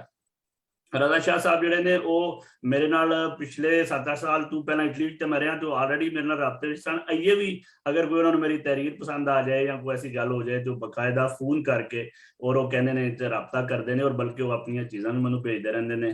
मैं समझना कि रजा शाह साहब जिहड़े ने अगर इटली ना होंदे, बैरूने मुल्क ना होंदे, अगर पाकिस्तान विच होंदे शायद तो बहुत बड़ा एक मकाम बना चुके होंगे। ऑलरेडी ये भी मकाम अपना ऑब्वियसली बना चुके हैं, लेकिन बदकिस्मती नाल जिहड़े ओवरसीज राइटर ने, जिहड़े समंदर पार मुकीम शुरा ने या अदीब ने, उन्हां दे जिहड़ा वर्क है वो किसी भी मकाले का हिस्सा नहीं बनया कदे, किसी तहकीकी मकाले का हिस्सा नहीं बनया कदे। उस दे उत्ते किसी ने सोचा नहीं है भी कि बहुत अच्छा अदब तखलीक हो रहा बैरूनी दुनिया दे विच ਜਿਹੜੇ ਪਾਕਿਸਤਾਨੀ ਬੈਠੇ ਨੇ ਇੱਥੇ। ਜਿਸ ਵਕਤ ਅਸੀਂ ਲੋਕਲ ਮੀਟਿੰਗਸ ਕਰਨੇ ਆ ਇੱਥੇ ਦੀ ਕਮਿਊਨਿਟੀਜ਼ ਨਾਲ ਔਰ ਉਹ ਪੁੱਛਦੇ ਨੇ ਕਿ ਜੀ ਪਾਕਿਸਤਾਨ ਦੀ ਸ਼ਾਇਰੀ ਜਿਹੜੀ ਉਹ ਕਹਿੰਦੇ ਨੇ ਤੁਹਾਡੀ ਸ਼ਾਇਰੀ ਵਿੱਚ ਕੀ ਹੁੰਦੀ ਹੈ? ਸਾਏ ਸਵਾਏ ਖਵਾਤੀਨ ਦਾ ਜ਼ਿਕਰ ਹੁੰਦਾ ਹੈ, ਹਿਜਰੋ ਵਸਾਲ ਦਾ ਜ਼ਿਕਰ ਹੁੰਦਾ ਹੈ, ਫਰਾਕ ਦਾ ਜ਼ਿਕਰ ਹੁੰਦਾ ਹੈ, ਤੁਹਾਡੀਆਂ ਸ਼ਾਇਰੀਆਂ ਦੇ ਵਿੱਚ ਜਿਹੜਾ ਉਹ ਲਬੋ ਰੁਖਸਾਰ ਦਾ ਹੀ ਜ਼ਿਕਰ ਹੁੰਦਾ ਹੈ। ਇਹਦੇ ਇਲਾਵਾ ਤੇ ਕੋਈ ਚੀਜ਼ ਤੁਸੀਂ ਕੋਈ ਨਵੀਂ ਚੀਜ਼ ਦੁਨੀਆ ਨੂੰ ਨਹੀਂ ਦੇ ਰਹੇ। ਔਰ ਇਹਦੇ ਵਿੱਚ ਕਹਿ ਲਓ ਕਿ ਬਦਕਿਸਮਤੀ ਕਿ ਸ਼ਾਇਦ ਅਸੀਂ ਉਸ ਤਰ੍ਹਾਂ ਆਪਣਾ ਰੂਸ਼ਨਾਸ ਨਹੀਂ ਕਰਵਾ ਸਕੇ ਚੀਜ਼ਾਂ ਨੂੰ। ਲੇਕਿਨ ਰਜ਼ਾ ਸ਼ਾਹ ਸਾਹਿਬ ਦੀ ਜਿਹੜੀ ਸ਼ਾਇਰੀ ਅਗਰ ਅਸੀਂ ਪੜ੍ਹਨੇ ਆ ਜਾਂ ਸੁਣਨੇ ਆ, ਉਹ ਜਿਸ ਤਰ੍ਹਾਂ ਕਿ ਮੇਰੇ ਤੋਂ ਪਹਿਲਾਂ ਮਲਕ ਨਸੀਰ ਸਾਹਿਬ ਕਹਿ ਰਹੇ ਸਨ ਕਿ ਉਹ ਕਿਸੇ ਇੱਕ ਮੌਜੂ ਤੇ ਸਾਨੂੰ ਨਜ਼ਰ ਨਹੀਂ ਆਉਂਦੀ। ਬਿਲਾਸ਼ੁਬਾ ਇੱਕ ਇਨਕਲਾਬੀ ਸ਼ਾਇਰੀ ਹੈ, ਜਿਹੜੇ ਮਤਲਬ ਜਿਹੜਾ ਬੰਦਾ ਜਿਹੜਾ ਸ਼ਾਇਰ ਡੰਕੇ ਦੀ ਚੋਟ ਤੇ ਕਹਿੰਦਾ ਕਿ ਮੇਰੇ ਕਲਮ ਨੇ ਜਦ ਵੀ ਲਿਖੇ ਸੱਚ ਦੇ ਕਿੱਸੇ ਲਿਖੇ ਨੇ, ਮੈਨੂੰ ਐਡਾ ਸ਼ੌਕ ਨਹੀਂ ਕੋਈ ਸ਼ਾਹਾਂ ਦੀ ਦਰਬਾਨੀ ਦਾ। ਤੇ ਜਿਹੜਾ ਜ਼ੋਰ ਜ਼ੋਰ ਨਾਲ ਕਹਿੰਦਾ ਕਿ ਜੀ ਅਸੀਂ ਧੋਣਾ ਤੋਂ ਫੁੰਨੇ ਆ, ਇਹਨਾਂ ਜ਼ਿਲੇ ਅਲਾਈਆਂ ਨੂੰ ਅਸੀਂ ਜ਼ੁਲਮਾਂ ਤੋਂ ਡਕਨੇ ਆ, ਇਹਨਾਂ ਜ਼ਾਲਮ ਕਸਾਈਆਂ ਨੂੰ। ਇੱਕ ਐਸੀ ਸੁਸਾਇਟੀ ਜਿਸ ਦੇ ਵਿੱਚ ਜਿਹੜੀ ਆਲਰੇਡੀ ਗੁਲਾਮ ਹੋ ਚੁੱਕੀ ਹੈ, ਕੋਈ ਕਿਸੇ ਪੀਰ ਦਾ ਗੁਲਾਮ ਹੋ ਬੈਠੇ ਹੈ, ਕੋਈ ਕਿਸੇ ਸਿਆਸੀ ਲੀਡਰ ਦੀ ਜਿਹੜੀ ਮੁਹੱਬਤ ਦੇ ਵਿੱਚ ਇੱਕ ਕਲਟ ਬਣ ਚੁੱਕਿਆ ਔਰ ਉਹਦੀ ਗੱਲ ਤੋਂ ਬਗੈਰ ਉਹ ਪਿੱਛਾ ਨਹੀਂ ਹਟ ਸਕਦਾ। ਇੱਕ ਐਸੀ ਸੁਸਾਇਟੀ ਜਿਹਦੇ ਵਿੱਚ ਸਭ ਤੋਂ ਪਹਿਲਾਂ ਇਹ ਸਿਖਾਇਆ ਜਾਂਦਾ ਹੈ ਕਿ ਦਰਸੇ ਗੁਲਾਮੀ ਕੀ ਹੈ, ਯਾਨੀ ਸਭ ਤੋਂ ਪਹਿਲਾਂ ਤੇ ਇਸ ਚੀਜ਼ ਨੂੰ ਲਿਆਂਦਾ ਜਾਂਦਾ ਅੱਗੇ ਕਿ ਮਤਲਬ ਕਿਸ ਤਰ੍ਹਾਂ ਸਾਡੇ ਤੋਂ ਕਿ ਪਹਿਲਾਂ ਦੀ ਤੂੰ ਹੁਣ ਮਰੀਦ ਹੋ ਗਿਆ, ਪਹਿਲਾਂ ਤੇ ਤੂੰ ਅਰਾਦਤ ਆਪਣਾ ਚੀਜ਼ਾਂ ਨੂੰ ਸਾਡੀ ਨੂੰ ਸਿੱਖ ਤੇ ਬਾਅਦ ਵਿੱਚ ਕੋਈ ਗੱਲ ਹੋਵੇਗੀ। ਉਸ ਸੁਸਾਇਟੀ ਦੇ ਵਿੱਚ ਇਸ ਤਰ੍ਹਾਂ ਦਾ ਤਜ਼ਕਰਾ ਕਰਨ ਵਾਲਾ ਸ਼ਾਇਰ ਜਿਹੜਾ ਉਹ ਆਲਰੇਡੀ ਇੱਕ ਵਾਕਈ ਇੱਕ ਨਿਮਤ ਹੈ ਔਰ ਉਹਦੀ ਸ਼ਾਇਰੀ ਦੇ ਉੱਤੇ ਵਰਕ ਹੋਣਾ ਚਾਹੀਦਾ ਹੈ ਔਰ ਉਹਦੀ ਸ਼ਾਇਰੀ ਦੇ ਉੱਤੇ ਜਿਹੜੀ ਹੈ ਡਿਸਕਸ਼ਨ ਹੋਣੀ ਚਾਹੀਦੀ। ਦੂਸਰੀ ਗੱਲ ਮੈਂ ਇੱਥੇ ਇੱਕ ਐਡ ਕਰਨਾ ਚਾਹਾਂਗਾ ਕਿ ਰਵਿੰਦਰਨਾਥ ਟੈਗੋਰ ਇੱਕ ਪ੍ਰੋਗਰਾਮ ਵਿੱਚ ਆਏ ਲਾਹੌਰ, ਸ਼ਾਇਦ ਕਾਲਜ ਦਾ ਇੱਕ ਪ੍ਰੋਗਰਾਮ ਸੀ, ਤੇ ਉਹਦੇ ਵਿੱਚ ਉਹਨਾਂ ਨੂੰ ਕਿਸੇ ਨੇ ਉਹਨਾਂ ਦਾ ਕਲਾਮ ਪੜ੍ਹ ਕੇ ਸੁਣਾਉਣ ਦੀ ਕੋਸ਼ਿਸ਼ ਕੀਤੀ। ਉਹਨਾਂ ਨੇ ਕਿਹਾ ਨਹੀਂ ਯਾਰ ਮੈਨੂੰ ਨਾ ਅਸਲ ਵਿੱਚ ਮਜ਼ਾ ਆਵੇਗਾ ਅਗਰ ਤੁਸੀਂ ਕੋਈ ਆਪਣੀ ਜਿੱਥੇ ਅਸੀਂ ਬੈਠੇ ਹਾਂ ਪੰਜਾਬ ਦੀ ਅਗਰ ਕੋਈ ਤੁਸੀਂ ਸਾਨੂੰ ਚੀਜ਼ ਸੁਣਾਉਂਦੇ ਹੋ ਨਾ ਤੇ ਫਿਰ ਮੈਨੂੰ ਸ਼ਾਇਦ ਜ਼ਿਆਦਾ ਮਜ਼ਾ ਆਵੇਗਾ। ਫਿਰ ਉਹਨਾਂ ਨੂੰ ਹੀਰ ਰਾਂਝਾ ਸੁਣਾਈ ਗਈ, ਉਹਨਾਂ ਨੇ ਮਤਲਬ ਜਜ਼ਬਾਤੀ ਹੋ ਗਏ ਔਰ ਉਹਨਾਂ ਨੇ ਕਿਹਾ ਕਿ ਮੈਨੂੰ ਕਲਾਮ ਦੀ ਸਮਝ ਨਹੀਂ ਆਈ, ਲੇਕਿਨ ਮੈਨੂੰ ਇਹ ਪਤਾ ਲੱਗਿਆ ਕਿ ਬਹੁਤ ਜ਼ਬਰਦਸਤ ਕਲਾਮ ਲਿਖਿਆ ਗਿਆ ਜਿਹੜਾ, ਔਰ ਇਹ ਇਹਨਾਂ ਨੂੰ ਕ੍ਰੈਡਿਟ ਜਾਂਦਾ ਹੈ ਕਿ ਸਾਡਾ ਜਿੰਨੇ ਵੀ ਸ਼ਾਇਰ ਨੇ, ਅਦੀਬ ਨੇ, ਰਾਈਟਰ ਨੇ, ਬਦਕਿਸਮਤੀ ਨਾਲ ਅਸੀਂ ਤੇ ਸਾਡੇ ਘਰ ਵਿੱਚ ਹੋਰ ਲੈਂਗੁਏਜ ਬੋਲੀ ਜਾਂਦੀ ਹੈ, ਸਾਡੇ ਸਕੂਲਾਂ ਵਿੱਚ ਹੋਰ ਬੋਲੀ ਜਾਂਦੀ ਹੈ, ਦਫ਼ਤਰ ਵਿੱਚ ਹੋਰ ਬੋਲੀ ਜਾਂਦੀ ਹੈ, ਬਾਹਰ ਆਣ ਕੇ ਅਸੀਂ ਕੋਈ ਹੋਰ ਸਿੱਖ ਲੈਂਦੇ ਹਾਂ। ਇਹ ਬਦਕਿਸਮਤੀ। ਔਰ ਜਿਹੜਾ ਬੰਦਾ ਪੰਜਾਬੀ ਬੋਲਦਾ ਹੈ ਉਹ ਇਸ ਤਰ੍ਹਾਂ ਸਮਝਿਆ ਜਾਂਦਾ ਕਿ ਸ਼ਾਇਦ ਉਹਦਾ ਇਲਮ ਨਾਲ ਕੋਈ ਤਲਕ ਨਹੀਂ, ਉਹ ਜੀ ਪੰਜਾਬੀ ਦੀ ਚੀਜ਼ ਹੀ ਨਹੀਂ ਸਮਝਿਆ ਜਾਂਦਾ। ਇਹ ਕ੍ਰੈਡਿਟ ਇਹਨਾਂ ਨੂੰ ਜਾਂਦਾ ਹੈ ਕਿ ਜਿਹੜਾ ਰਵਿੰਦਰਨਾਥ ਟੈਗੋਰ ਨੇ ਅੱਜ ਤੋਂ ਇੱਕ ਸਦੀ ਪਹਿਲਾਂ ਕਿਹਾ ਸੀ ਕਿ ਮੈਂ ਸਮਝਣਾ ਕਿ ਅਗਰ ਇਕਬਾਲ ਕੋਈ ਅੱਛਾ ਅਗਰ ਪੰਜਾਬ ਤੋਂ ਉਹਦਾ ਤਲਕ ਸੀ ਤੇ ਪੰਜਾਬੀ ਵਿੱਚ ਲਿਖਦਾ ਤੇ ਸ਼ਾਇਦ ਉਹ ਬਹੁਤ ਵੱਡਾ ਜਿਹੜਾ ਉਹ ਬਣਦਾ ਇੱਕ ਸ਼ਾਇਰ। ਔਰ ਇਹ ਇਹਨਾਂ ਨੇ ਮਿਹਨਤ ਹੋ ਦਿੱਤਾ ਟੈਗੋਰ ਸਾਹਿਬ ਦਾ। ਇਹਨਾਂ ਨੇ ਜਿਹੜਾ ਆਪਣਾ ਮੌਜੂ ਬਣਾਇਆ, ਉੱਥੇ ਬੀਐਡ ਕਰ ਰਹੇ ਸਨ ਔਰ ਉਸ ਤੋਂ ਬਾਅਦ ਆਣ ਕੇ ਪੰਜਾਬੀ ਨੂੰ ਆਪਣਾ ਮੌਜੂ ਬਣਾਇਆ ਔਰ ਪੰਜਾਬੀ ਨੂੰ ਹੀ ਆਪਣਾ ਜਿਹੜਾ ਕਰ ਰਹੇ ਨੇ। ਔਰ ਉਹਦੇ ਵਿੱਚ ਤਖਯਲ ਜਿਹੜੇ ਨੇ ਉਹ ਕਦੇ ਆਪਣੇ ਪਿੰਡ ਦਾ ਜ਼ਿਕਰ ਕਰਦੇ ਨੇ, ਕਦੇ ਯਾਨੀ ਬੈਨੁਲ ਮਜ਼ਾਹਬ ਗੁਫ਼ਤਗੂ ਕਰਦੇ ਨੇ, ਕਦੇ ਬੈਨੁਲ ਕਿ ਕਹਿੰਦੇ ਨੇ ਬਾਰਡਰਸ ਤੋਂ ਹਟ ਕੇ ਦੂਸਰੇ ਇਲਾਕੇ 'ਚ ਜਾ ਕੇ ਕਹਿੰਦੇ ਨੇ ਕਿ ਵੀਰਿਆ ਸਾਡਾ ਇੱਕ ਹੀ ਮਤਲਬ ਖਾਣ ਪੀਣ ਇੱਕ ਹੀ ਸਾਡਾ ਅੰਦਾਜ਼ ਹੈ। ਔਰ ਇਹਨਾਂ ਦੀ ਸ਼ਾਇਰੀ ਜਿਹੜੀ ਹੈ ਅਕ੍ਰਾਸ ਦੀ ਬਾਰਡਰ ਵੀ ਜਿਹੜੀ ਪਸੰਦ ਕੀਤੀ ਜਾ ਰਹੀ ਹੈ, ਤੇ ਮੈਂ ਸਮਝਦਾ ਕਿ ਇਹ ਇੱਕ ਇਹਨਾਂ ਨੂੰ ਟ੍ਰਿਬਿਊਟ ਜਾਂਦਾ। ਔਰ ਮੈਂ ਤੁਹਾਨੂੰ ਖਾਸ ਤੌਰ ਤੇ ਗੌਰੀ ਸਾਹਿਬ ਔਰ ਸਾਕਵਾਰ ਸਾਮਵਾ ਔਰ ਇਹਨਾਂ ਨੂੰ ਇਸ ਚੀਜ਼ ਦਾ ਕ੍ਰੈਡਿਟ ਦੇਣਾ ਕਿ ਤੁਸੀਂ ਰੂਸ਼ਨਾਸ ਕਰਵਾ ਰਹੇ ਹੋ, ਅਹਿਮੀਅਤ ਦੇ ਰਹੇ ਹੋ ਜਿਹੜੇ ਬੰਦੇ ਯੂਰਪ ਵਿੱਚ ਬੈਠੇ ਨੇ ਉਹਨਾਂ ਦੀ ਸ਼ਾਇਰੀ ਨੂੰ, ਔਰ ਇਹਨੂੰ ਸ਼ਾਇਦ ਕੋਈ ਇਹਨੂੰ ਫੋਲੋ ਕਰਕੇ ਤੇ ਦੂਸਰੇ ਵੀ ਲੋਕ ਜਿਹੜੇ ਨੇ ਇਸ ਚੀਜ਼ ਦੇ ਉੱਤੇ ਆਉਣ। ਰਜ਼ਾ ਸ਼ਾਹ ਸਾਹਿਬ ਦੇ ਵਾਸਤੇ ਮੈਨੂੰ ਜਦੋਂ ਵੀ ਗੁਫ਼ਤਗੂ ਕਰਨੇ ਦਾ ਮੌਕਾ ਮਿਲਿਆ, ਜਦੋਂ ਵੀ ਕਿਧਰੇ ਹੋਈ, ਮੇਰੀ ਕਿਤਾਬ ਆਈ ਵੀ ਮੇਰੇ ਕੋਲ ਉਹਨਾਂ ਦੀ ਮੌਜੂਦ ਹੈ ਔਰ ਉਹਦੇ ਉੱਤੇ ਮੈਂ ਬਕਾਇਦਾ ਪੜ੍ਹਦਾ ਰਹਿਣਾ, ਜਦੋਂ ਉਹਨਾਂ ਦਾ ਕੋਈ ਤਾਜ਼ਾ ਤਰੀਨ ਕਲਾਮ ਆਵੇ ਤੇ ਉਹ ਵੀ ਜ਼ਰੂਰ ਪੜ੍ਹਦਾ ਰਹਿਣਾ ਵਾ। ਤੇ ਇਨਸ਼ਾਅੱਲਾ ਅਗਰ ਨੈਕਸਟ ਵੀ ਕਦੇ ਹੋਇਆ ਤੇ ਮੈਂ ਜ਼ਰੂਰ, ਮੈਨੂੰ ਖੁਸ਼ੀ ਹੋਵੇਗੀ ਕਿ ਰਜ਼ਾ ਸ਼ਾਹ ਸਾਹਿਬ ਨੂੰ ਅਗਰ ਇਸ ਤੋਂ ਵੀ ਜ਼ਿਆਦਾ ਅੱਗੇ ਉਹਨਾਂ ਨੂੰ ਅਵਾਰਡ ਵਗੈਰਾ ਮਿਲੇ ਨੇ। ਦੇਖਦੇ ਆ ਰਵੀ ਦਾ ਅੱਜ ਕੱਲ੍ਹ ਸੋਸ਼ਲ ਮੀਡੀਆ ਦੇ ਨਾਲ ਆਪਸ ਵਿੱਚ ਲਿੰਕ ਰਹਿੰਦੇ ਆ, ਪਤਾ ਲੱਗਦਾ ਰਹਿੰਦਾ ਤੇ ਆਈ ਹੋਪ ਕਿ ਉਹਨਾਂ ਦੀ ਸ਼ਾਇਰੀ ਦੇ ਵਿੱਚ ਮਜ਼ੀਦ ਨਿਖਾਰ ਆਵੇ। ਆਈ ਹੋਪ ਕਿ ਜਿਹੜਾ ਉਹਨਾਂ ਨੂੰ ਜਾਲਬ ਕਿਹਾ ਗਿਆ ਹੈ, ਜਿਹੜਾ ਉਹਨਾਂ ਨੂੰ ਮਤਲਬ ਵਕਤ ਦਾ ਜਿਹੜਾ ਇਨਕਲਾਬੀ ਸ਼ਾਇਰ ਕੀਤਾ ਗਿਆ, ਉਹ ਇਹ ਮੇਨਾ ਵੀ ਸਾਡਾ ਧੋ ਦੇਣ ਕਿ ਸ਼ਾਇਰ ਜਿਹੜੇ ਨੇ ਉਹ ਸਿਰਫ ਅਲਬ ਔਰ ਰੁਖਸਾਰ ਦੀ ਗੁਫ਼ਤਗੂ ਕਰਦੇ ਨੇ ਔਰ ਇਹਨਾਂ ਦੀ ਮੌਜੂ ਸਵਾਏ ਔਰਤ ਦੇ ਹੋਰ ਕੋਈ ਨਹੀਂ ਹੈ। ਵੀ ਪਤਾ ਲੱਗੇ ਕਿ ਸ਼ਾਇਰ ਦਾ ਮੌਜੂ ਜਿਹੜਾ ਉਹ ਮਹਿੰਗਾਈ ਵੀ ਹੋ ਸਕਦੀ ਹੈ, ਸ਼ਾਇਰ ਦਾ ਮੌਜੂ ਹਕੂਕ ਇਨਸਾਨੀ ਵੀ ਹੋ ਸਕਦੇ ਨੇ, ਸ਼ਾਇਰ ਦਾ ਮੌਜੂ ਜਿਹੜਾ ਉਹ ਬੱਚਿਆਂ ਦੇ ਹਕੂਕ ਵੀ ਹੋ ਸਕਦੇ ਨੇ, ਸ਼ਾਇਰ ਦਾ ਮੌਜੂ ਜਿਹੜਾ ਉਹ ਜਾਨਵਰਾਂ ਦੇ ਹਕੂਕ ਔਰ ਮਾਹੌਲੀਆਤ ਔਰ ਗਲੋਬਲ ਵਾਰਮਿੰਗ ਤੇ ਵੀ ਗੱਲ ਕਰ ਸਕਦਾ ਹੈ। ਸ਼ਾਇਰ ਜਿਹੜਾ ਉਹ ਮਤਲਬ ਇਨ ਟੱਚ ਹੁੰਦਾ ਹੈ ਜੋ ਕੁਝ ਹਾਲਾਤੇ ਆਜ਼ਾਦ ਹੈ, ਜੋ ਦੁਨੀਆ ਨੂੰ ਦਰਪੇਸ਼ ਮਸਾਇਲ ਨੇ ਉਹਨਾਂ ਦੇ ਨਾਲ ਬਿਲਕੁਲ ਜਿਹੜਾ ਉਹ ਮੁਨਸਲਿਕ ਹੁੰਦਾ ਔਰ ਉਹਦੀ ਸੋਚ ਜਿਹੜੀ ਹੈ, ਉਹਦੀ ਪਰਵਾਜ਼। ਇੱਕ ਸ਼ਾਇਰ ਜਿਹੜਾ ਇੱਕ ਦੋ ਲਾਈਨਾਂ ਵਿੱਚ ਜਿਹੜੀ ਗੱਲ ਸਮਝਾ ਸਕਦਾ ਹੈ ਉਹ ਇੱਕ ਕਾਲਮਿਸਟ ਇੱਕ ਪੂਰੇ ਕਾਲਮ ਵਿੱਚ ਨਹੀਂ ਸਮਝਾ ਸਕਦਾ, ਔਰ ਇੱਕ ਅਫਸਾਨਾ ਨਿਗਾਰ ਪੂਰੇ ਅਫਸਾਨੇ ਤੋਂ ਬਾਅਦ ਵੀ ਨਹੀਂ ਸਮਝਾ ਸਕਦਾ। ਅੱਲਾਹ ਤਾਲਾ ਨੇ ਸ਼ਾਇਰ ਨੂੰ ਇਤਨੀ ਜ਼ਿਆਦਾ ਸਲਾਹਿਤਾਂ ਦਿੱਤੀਆਂ ਹੁੰਦੀਆਂ ਨੇ, ਔਰ ਆਈ ਹੋਪ ਅੱਲਾਹ ਇਹਨਾਂ ਦੀ ਮਜ਼ੀਦ ਜਿਹੜੀ ਹੈ ਉਹ ਨਿਖਾਰ ਪੈਦਾ ਕਰੇ ਔਰ ਮਜ਼ੀਦ ਬਿਹਤਰ ਤਰੀਕੇ ਨਾਲ ਲਿਖਣ। ਬਹੁਤ ਸ਼ੁਕਰੀਆ। ਬਹੁਤ ਸ਼ੁਕਰੀਆ ਜੀ। ਸਾਕਵਾ ਸਮੂਹ ਦੇ ਨਾਜ਼ਰੀਨ, ਤੁਸੀਂ ਸੁਣ ਰਹੇ ਸੋ ਜਨਾਬ महमूद असगर साहब को, वो गल कर रहे सन मुलाकात रज़ा उल हक शाह के साथ मुलाकात में गुफ्तगू कर रहे सन उन्होंने बारे च। बड़ा अच्छा लगा, काफ़ी अरसे बाद तो देखा, उन तस्वीरां च देखते रहीदा, फेसबुक पे देखते रहीदा, लेकिन सुनन का 2-4 साल बाद मौका मिला। बहुत शुक्रिया असगर साहब। अब मैं चलता हूँ जी पाकिस्तान। वहाँ पे हमारे साथ मौजूद है जनाब मोहतरम जफर ऐवान साहब। उनसे दरखास्त है कि शाह साहब के बारे में आप क्या कहना चाहते हैं? बिस्मिल्लाहिर्रहमानिर्रहीम। सब तो पहले तो सारे दोस्तों सलाम।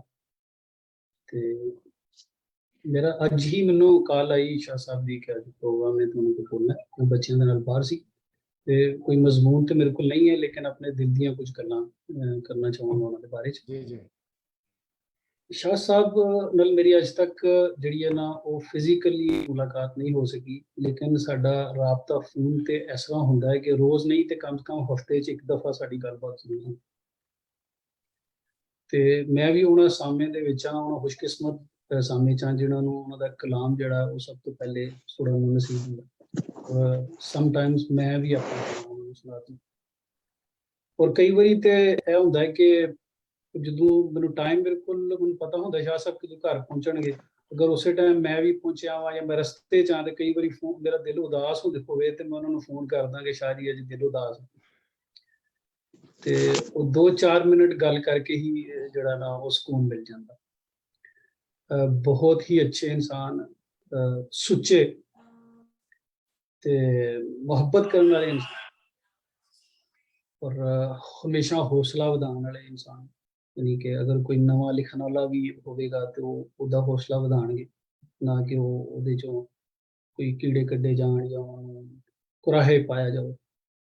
ਬਹੁਤ ਅੱਛੇ ਇਨਸਾਨ ਤੇ ਸ਼ਾਇਰੀ ਉਹਨਾਂ ਦੀ ਜਿਹੜੀ ਹੈ ਜਿੰਨੀ ਮੈਂ ਸੁਣੀ, ਜਿੰਨੀ ਮੈਂ ਪੜ੍ਹੀ, ਉਹਦੇ ਬਾਰੇ 'ਚ ਜਿਹੜੀ ਮੇਰੀ ਆਬਜ਼ਰਵੇਸ਼ਨ ਹੈ, ਮੇਰੇ ਨਜ਼ਦੀਕ ਮੈਨੂੰ 3-4 ਚੀਜ਼ਾਂ ਉਹਨਾਂ ਦੀ ਸ਼ਾਇਰੀ 'ਚ ਜਿਹੜੀਆਂ ਨੇ ਉਹ ਬਕਸਰਤ ਮਿਲੀਆਂ, ਔਰ ਇਸ ਤਰ੍ਹਾਂ ਮਿਲੀਆਂ ਕਿ ਉਹ ਕਾਰੀ ਨੂੰ मुतासर करने तो बगैर रह नहीं सकियां। सब तो पहले जिस कि सारे ही गल करके गए कि मज़ाहमती शायरी, इनकलाबी शायरी करते। दूसरा परदेस का जिहड़ा दुख है, साडा सारियां दा साझा दुख है, जिहड़े भी असीं वतन तो बाहर रहने आ। और मैं तुसीं पाकिस्तान कहा, मैं सच डेनमार्क आ, पाकिस्तान नहीं ते। हाँ जी, नहीं वो कोई गल नहीं, मैं उस अपनी गल वास्ते कि जिहड़े असीं साडा साझा दुख है, जिहड़े अपनी मट्टी दे कोल रहने, उस हवाले नाल गल कर रहे हैं। ते ओह परदेस दा दुख जिहड़ा वो चीकां मारदा होया नज़र आंदा उन्हां दे अखां दे विच। ओहदी मैं अगे जाके तुहानूं कोई मिसाल भी देना वा।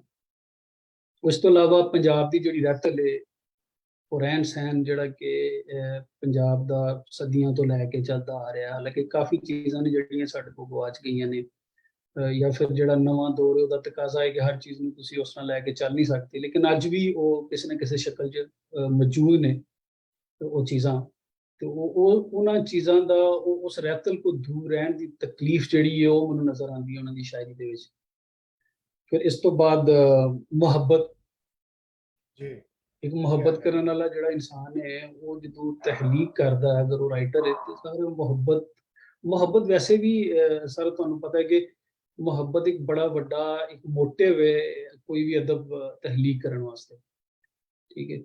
तो मुहब्बत तो बगैर तो जिंदगी ही मुमकिन नहीं, तो इसलिए मुहब्बत नज़र आती है उन्हां दे अशार दे विच। और एक नहायत खूबसूरत और सब तो अच्छी गल जिहड़ी है कि उन्हां दा असलूब एडा खूबसूरत है। और स्पैशली जिस मलिक साहब ने भी गल की थी कि वो अखर भी इस्तेमाल उन्होंने कीते या वो करते हैं, उन्होंने दोबारा जिंदगी दे रहे हैं जिहड़े कि मर रहे हैं ऑलरेडी, ठीक है। मैं खुद भी पंजाबी दा ही शायर हाँ। मेरियां 7 किताबां आईयां ने जिहदे चों जिहड़ियां ने ना 3 उर्दू दियां ते 4 पंजाबी दियां, लेकिन मेरे कोल भी वो वाले जिहड़े ਅਲਫਾਜ਼ ਨੇ, ਉਹ ਅੱਖਰ ਨੇ, ਉਹ ਮਹਿਫੂਜ਼ ਮੇਰੇ ਕੋਲ ਵੀ ਉਹ ਮੌਜੂਦ ਨਹੀਂ ਆ, ਉਹ ਅਲਫਾਜ਼ ਜਿਹੜੇ ਕਿ ਸ਼ਾਹ ਸਾਹਿਬ ਦੇ ਘਰ ਬਕਸਰਤ ਪਾਏ ਜਾਂਦੇ ਨੇ ਕਿ ਉਹਨਾਂ ਦੀ ਸ਼ਾਇਰੀ 'ਚ। ਤੇ ਬਾਕੀ ਜਿਹੜੀਆਂ ਨੇ ਕੁਝ 2-4 ਚੀਜ਼ਾਂ ਨੇ, ਮਸਲਨ ਜਿਸ ਤਰ੍ਹਾਂ ਉਹਨਾਂ ਦੀ ਇੱਕ ਜਿਹੜੀ ਇਹ ਨਜ਼ਮ ਹੈ ਮੇਰੇ ਵਤਨਾਂ ਦਾ ਦੱਸ। ਅਗਰ ਉਸ ਨਜ਼ਮ ਨੂੰ ਤੁਸੀਂ ਸੁਣਿਆ ਹੋਏ ਤੇ ਉਹਦੇ 'ਚ ਵੀ ਬੇਸਿਕਲੀ ਆਪਣੀ ਰਹਿਤਲ ਦਾ ਦੁੱਖ ਜਿਹੜਾ ਹੈ, ਔਰ ਆਪਣੇ ਰਹਿਤਲ ਔਰ ਦੇਸ਼ ਤੋਂ ਦੂਰ ਹੋਣ ਦਾ ਜਿਹੜਾ ਕੰਬੀਨੇਸ਼ਨ ਹੈ ਨਾ, ਉਸ ਨੂੰ ਉਹਨਾਂ ਨੇ ਉਸ ਨਜ਼ਮ ਨੂੰ ਬੜੇ ਖੂਬਸੂਰਤ ਤਰੀਕੇ ਦੇ ਨਾਲ ਉਹਦੇ ਵਿੱਚ ਪਰੋਇਆ ਹੈ, ਔਰ ਸੁਣਨ ਵਾਲੇ ਨੂੰ ਜਿਹੜਾ ਨਾ ਉਹ ਆਪਣੇ ਜਿਹੜਾ ਨਾ ਜਾਦੂ ਦੇ ਵਿੱਚ ਜਿਹੜਾ ਉਹਦੇ ਤੇ ਜਾਦੂ ਛਾ ਜਾਂਦਾ ਉਹਦਾ। ਉਸ ਤੋਂ ਬਾਅਦ ਇੱਕ ਹੋਰ ਉਹਨਾਂ ਦੀ ਅੱਗੇ ਵੇ ਜਦ ਲਾਸ਼ ਪਰਤ ਕੇ ਜਾਣੀ, ਇੱਕ ਨਜ਼ਮ, ਉਹ ਮੈਨੂੰ ਉਸ ਨਜ਼ਮ ਨੇ ਬੜਾ ਮੁਤਾਸਰ ਕੀਤਾ। ਪਰਦੇਸ ਦੇ ਵਿੱਚ ਰਹਿਣ ਵਾਲਿਆਂ ਦਾ ਜਿਹੜਾ ਨਾ ਉਹ ਦੁੱਖ ਜਿਹੜਾ ਸਭ ਤੋਂ ਵੱਡਾ ਦੁੱਖ ਤੇ ਹੈ, ਦੇਖੋ ਕੋਈ ਸੁੱਖ ਦੀ ਖਬਰ ਹੋਵੇ ਨਾ, ਯਾਨੀ ਕਿਸੇ ਦੀ ਸ਼ਾਦੀ ਹੈ, ਕੋਈ ਐਸੀ ਚੀਜ਼, ਉਹ ਚੀਜ਼ਾਂ ਹੁੰਦੀਆਂ ਪਲਾਨ, ਤੁਸੀਂ ਚਲੇ ਜਾਂਦੇ ਹੋ ਉੱਥੇ, ਠੀਕ ਹੈ, ਅਗਰ ਤੁਹਾਡੇ ਕੋਲ ਵਸਾਇਲ ਹੋਣ ਤੁਸੀਂ ਮੌਕੇ ਤੇ ਪਹੁੰਚ ਜਾਂਦੇ ਹੋ। ਲੇਕਿਨ ਪਰਦੇਸੀ ਦਾ ਸਭ ਤੋਂ ਵੱਡਾ ਦੁੱਖ ਹੁੰਦਾ ਹੈ ਕਿ ਉਹ ਦੁੱਖ ਦੇ ਟਾਈਮ ਤੇ ਉਹਦੇ ਲਈ ਪਹੁੰਚਣਾ ਔਖਾ ਹੁੰਦਾ। ਤੇ ਔਰ ਜਿਸ ਤਰ੍ਹਾਂ ਮਤਲਬ ਮੇਰਾ ਇੱਕ ਆਪਣਾ ਸ਼ੇਰ ਹੈ ਕਿ ਮੈਨੂੰ ਉਸ ਥਾਂ ਦੱਬਣਾ ਬਚਿਓ ਜਿਸ ਦੇ ਅਦਰੇ ਵਿੱਚ ਮਰਿਆ। ਤੇ ਉਹ ਇੱਕ ਐਸਾ ਜਿਹੜਾ ਜਦੋਂ ਕਿਸੇ ਦੀ ਮੌਤ ਹੋ ਜਾਂਦੀ ਹੈ ਗਰੀਬਲ ਵਤਨ ਦੀ, ਆਪਣੇ ਦੇਸ਼ ਤੋਂ ਬਾਹਰ, ਫਿਰ ਉਹ ਜਿਹੜਾ ਪ੍ਰੋਸੈਸ ਕਿੰਨਾ ਤਕਲੀਫ ਦੇ ਪ੍ਰੋਸੈਸ ਹੈ, ਪਿਛਲਿਆਂ ਦੇ ਕਿੰਨਾ ਦੁੱਖ ਹੁੰਦਾ ਹੈ, ਪਿਛਲੀ ਉਹਦੇ ਵਿੱਚ ਉਹਨਾਂ ਨੇ ਰਿਸ਼ਤਿਆਂ ਨੂੰ ਬਿਆਨ ਕੀਤਾ ਕਿ ਜਿਸ ਤਰ੍ਹਾਂ ਕੋਈ ਅਗਰ ਕੋਈ ਤੁਹਾਡਾ ਇੰਤਜ਼ਾਰ ਕਰ ਰਹੀ ਹੈ, ਤੁਹਾਡੀ ਮੰਗੇਤਰ ਹੈ ਜਾਂ ਤੁਹਾਡੀ ਬੀਵੀ ਹੈ, ਤੇ ਉਹਦੀ ਫੀਲਿੰਗਸ ਨੂੰ ਉਹਨਾਂ ਬਿਆਨ ਕੀਤਾ। ਉਹਦੇ 'ਚ ਉਹਨਾਂ ਮਾਂ ਦੀ ਫੀਲਿੰਗ ਨੂੰ ਬਿਆਨ ਕੀਤਾ ਕਿ ਇੱਕ ਮਾਂ ਆਪਣੇ ਪੁੱਤਰ ਨੂੰ, ਜਿਹੜੇ ਜਵਾਨ ਪੁੱਤਰ ਨੂੰ ਆਪਣਾ ਸਭ ਕੁਝ ਵੇਚ ਕੇ ਉਹ ਬਾਹਰ ਕਰਦੀ ਹੈ, ਔਰ ਇੱਕ ਦਿਨ ਉਹਦੀ ਲਾਸ਼ ਵਾਪਸ ਆਉਂਦੀ ਹੈ ਤੇ ਉਹਦੀ ਕੀ ਫੀਲਿੰਗ ਹੋਏਗੀ, ਠੀਕ ਹੈ। ਔਰ ਇਹ ਉਹ ਸਾਰੇ ਦੁੱਖ ਨੇ ਜਿਹੜੇ ਕਿ ਮੇਰੇ ਖਿਆਲ ਨਾਲ ਕੋਈ ਮਹਜੂਰੀ ਸ਼ਾਇਰ ਹੀ, ਅਦੀਬ ਹੀ ਲਿਖ ਸਕਦਾ ਹੈ, ਉਹ ਕਿਉਂਕਿ ਜਿਹੜਾ ਉਹ ਆਪਣਾ ਭੋਗਦਾ ਹੈ ਆਪਣੀ ਜ਼ਾਤ ਦੇ ਉੱਤੇ। ਤੇ ਉਸ ਲਿਹਾਜ਼ ਨਾਲ ਦੇਖਿਆ ਜਾਏ ਤੇ ਉਹ ਬਿਹਤਰੀਨ ਨਜ਼ਮਾਂ ਦੀ ਮੇਰੀ ਜਿਹੜੀਆਂ ਪਸੰਦੀਦਾ ਉਹਨਾਂ ਦੀਆਂ ਨਜ਼ਮਾਂ ਨੇ ਉਹਦੇ ਵਿੱਚ ਆਉਂਦੀ ਹੈ। ਫਿਰ ਇੱਕ ਨਜ਼ਮ ਹੈ ਉਹਨਾਂ ਦੀ ਮੁਮਤਾਜ਼ ਮਹਲ। ਉਸ ਨਜ਼ਮ ਦੇ ਵਿੱਚ ਵੀ ਦੇਖਿਆ ਜਾਏ ਤੇ ਉਹਨਾਂ ਨੇ ਮੁਹੱਬਤ ਤੇ ਮਜ਼ਾਹਮਤੀ ਸ਼ਾਇਰੀ ਔਰ ਮੁਹੱਬਤ ਇਨਕਲਾਬ को ਉਹਦਾ ਦੋਵਾਂ ਦਾ ਫਿਊਜ਼ਨ ਕੀਤਾ, ਠੀਕ ਹੈ। ਇੱਕ ਮੁਹੱਬਤ ਦੇ ਜਜ਼ਬੇ ਨੂੰ ਵੀ ਬਿਆਨ ਕਰ ਰਹੇ ਨੇ ਤੇ ਨਾਲ ਇਨਕਲਾਬੀ ਜਿਹੜੀਆਂ ਗੱਲਾਂ, ਜਿਸ ਤਰ੍ਹਾਂ ਕਿ ਤੁਸੀਂ ਦੇਖੋ ਕਿ ਵਾਰਿਸ ਸ਼ਾਹ ਸਾਹਿਬ ਨੇ ਇੱਕ ਮੁਹੱਬਤ ਦੀ ਸਟੋਰੀ ਵੀ ਲਿਖੀ, ਇੱਕ ਕਹਾਣੀ ਵੀ ਲਿਖੀ ਹੀਰ ਵਾਰਿਸ ਸ਼ਾਹ, ਲੇਕਿਨ ਨਾਲ ਤਸੱਵੁਫ ਔਰ ਸੂਫੀਜ਼ਮ ਦੇ ਰੰਗ ਦੇ ਵਿੱਚ ਫਰੋਗ ਉਹਨਾਂ ਨੂੰ ਲਿਖਿਆ। ਔਰ ਉਹ ਇੱਕ ਐਸਾ ਖੂਬਸੂਰਤ ਚੀਜ਼ ਬਣੀ, ਉਹ ਐਸੀ ਚੀਜ਼ ਜਿਹੜੀ ਅੱਜ ਤੱਕ ਜਿਹੜਾ ਉਹ ਜਨਾਬ ਦੁਨੀਆ ਦੇ ਦਿਲਾਂ ਦੇ ਵਿੱਚ ਅੱਜ ਵੀ ਉਹ ਧੜਕ ਰਹੀ ਹੈ। ਔਰ ਮੇਰਾ ਖਿਆਲ ਹੈ ਕਿ ਉਹ ਹਮੇਸ਼ਾ ਧੜਕਦੀ ਰਹੇਗੀ ਜਿੰਨੀ ਦੇਰ ਤੱਕ ਪੰਜਾਬੀ ਜ਼ੁਬਾਨ ਜਿਹੜੀ ਹੈ ਉਹ ਮੌਜੂਦ ਰਹੇਗੀ, ਔਰ ਅੱਲਾਹ ਸੁਬਹਾਨ ਸਾਡੀ ਜ਼ੁਬਾਨ ਨੂੰ ਹਮੇਸ਼ਾ ਜਿਹੜਾ ਮੌਜੂਦ ਰੱਖੇ। ਇਸ ਤੋਂ ਇਲਾਵਾ ਇੱਕ ਗਜ਼ਲ ਦੇ ਕੁਝ 2 ਅਸ਼ਾਰ ਨੇ, ਉਹ ਮੈਂ ਪੜ੍ਹ ਕੇ ਤੇ ਫਿਰ ਉਹ ਆਪਣੀ ਗੱਲ ਨੂੰ ਖਤਮ ਕਰਨਾ, ਤੇ ਜਿਹਦੇ ਵਿੱਚ ਕਿ ਉਹਨਾਂ ਨੇ ਮਜ਼ਾਹਮਤ ਦਾ ਜਿਹੜੀ ਉਹਨਾਂ ਦੀ ਬੇਸਿਕ ਉਹਨਾਂ ਦਾ ਉਹਦੀ ਸ਼ਾਇਰੀ ਦਾ ਇੱਕ ਅਨਸਰ ਹੈ, ਉਹ ਬਿਆਨ ਕੀਤਾ। ਜ਼ਾਲਮ ਦਾ ਦਸਤੂਰ ਕਦੇ ਮੈਂ ਨਹੀਂ ਮੰਨਦਾ, ਸਹੀ ਹੈ, ਜ਼ਾਲਮ ਦਾ ਦਸਤੂਰ ਕਦੇ ਮੈਂ ਨਹੀਂ ਮੰਨਦਾ, ਭਾਵੇਂ ਆ ਮਜਬੂਰ ਕਦੇ ਮੈਂ ਨਹੀਂ ਮੰਨਦਾ, ਭਾਵੇਂ ਆ ਮਜਬੂਰ ਕਦੇ ਮੈਂ ਨਹੀਂ ਮੰਨਦਾ, ਤੇ ਵੇਲੇ ਦੇ ਚੰਗੇਜ਼ ਦਿਆਂ ਮੈਂ ਹੁਕਮਾਂ ਨੂੰ, ਵੇਲੇ ਦੇ ਚੰਗੇਜ਼ ਦਿਆਂ ਮੈਂ ਹੁਕਮਾਂ ਨੂੰ, ਸੂਲੀ ਜੇ ਮਨਜ਼ੂਰ ਕਦੇ ਵੀ ਨਹੀਂ ਮੰਨਦਾ। ਤੇ ਉਹ ਸਰ ਦੇਖੋ ਬਾਕੀ ਹੈ ਕਿ ਸ਼ਾਹ ਜੀ ਮੇਰੀ ਜਿਹੜੀ ਇਹਨਾਂ ਦੇ ਬਾਰੇ ਚ ਮੈਂ ਦੇਖੋ, ਅਗਰ ਯੂਰਪ ਦੇ ਅੰਦਰ ਤੁਸੀਂ ਇਟਲੀ ਦਾ ਵੀ ਜ਼ਿਕਰ ਕੀਤਾ, ਜ਼ਾਹਿਰ ਮੈਂ ਇਟਲੀ 'ਚ ਨਹੀਂ ਰਹਿ ਰਿਹਾ, ਮੈਂ ਐਜ਼ ਅ ਹੋਲ ਯੂਰਪ ਦੇ ਅੰਦਰ ਪੰਜਾਬੀ ਦੇ ਕੰਮ ਨੂੰ ਦੇਖਣਾ ਵਾ, ਕਿਉਂਕਿ ਮੇਰਾ ਖੁਦ ਵੀ ਇਸੇ ਕਬੀਲੇ ਨਾਲ ਤਾਲੁਕ ਹੈ। ਤੇ ਜਿਹੜੇ ਯੂਰਪ ਦੇ ਅੰਦਰ ਚੰਦ ਲੋਕ ਨੇ ਜਿਹੜੇ ਕਿ ਪੰਜਾਬੀ ਦੇ ਵਿੱਚ ਅੱਛਾ ਅਦਬ ਤਖਲੀਕ ਕਰ ਰਹੇ ਨੇ, ਸਪੈਸ਼ਲੀ ਸ਼ੇਰੀ ਅਦਬ ਤਖਲੀਕ ਕਰ ਰਹੇ, ਉਹਦੇ ਵਿੱਚ ਸ਼ਾਹ ਸਾਹਿਬ ਦਾ ਸਰ ਕਢਵਾਉਣਾ ਹੈ। ਔਰ ਜਦੋਂ ਕਦੇ ਵੀ ਤਹਿਕੀਕ ਹੋਏਗੀ ਯੂਰਪ ਦੇ ਅੰਦਰ ਪੰਜਾਬੀ ਕੰਮ ਦੀ, ਤੇ ਉਹਦੇ ਵਿੱਚ ਕੋਈ ਵੀ ਜਿਹੜਾ ਤਹਿਕੀਕ ਕਰਨ ਵਾਲਾ ਇਨਸਾਨ ਹੈ ਉਹ ਇਹਨਾਂ ਨੂੰ ਇਗਨੋਰ ਨਹੀਂ ਕਰ ਸਕੇਗਾ, ਉਹ ਉਹਦਾ ਹਿੱਸਾ ਬਣਨਗੇ। ਔਰ ਬਣਨਾ ਚਾਹੀਦਾ ਹੈ ਐਂਡ ਹੀ ਡਿਜ਼ਰਵ ਇਟ। ਤੇ ਮੇਰੀਆਂ ਦੁਆਵਾਂ ਨੇ ਕਿ ਅੱਲਾਹ ਸੁਬਹਾਨ ਨੂੰ ਸਲਾਮਤ ਰੱਖੇ ਔਰ ਇਸ ਤਰ੍ਹਾਂ ਹੀ ਇਹ ਸੋਹਣਾ ਕੰਮ ਕਰਦੇ ਰਹੇ। ਬਹੁਤ ਸ਼ੁਕਰੀਆ। ਬਹੁਤ ਸ਼ੁਕਰੀਆ ਜੀ। ਹਾਲੇ ਤੁਸੀਂ ਸੁਣ ਰਹੇ ਸੋ डेनमार्क तो जफर एवान साहब को।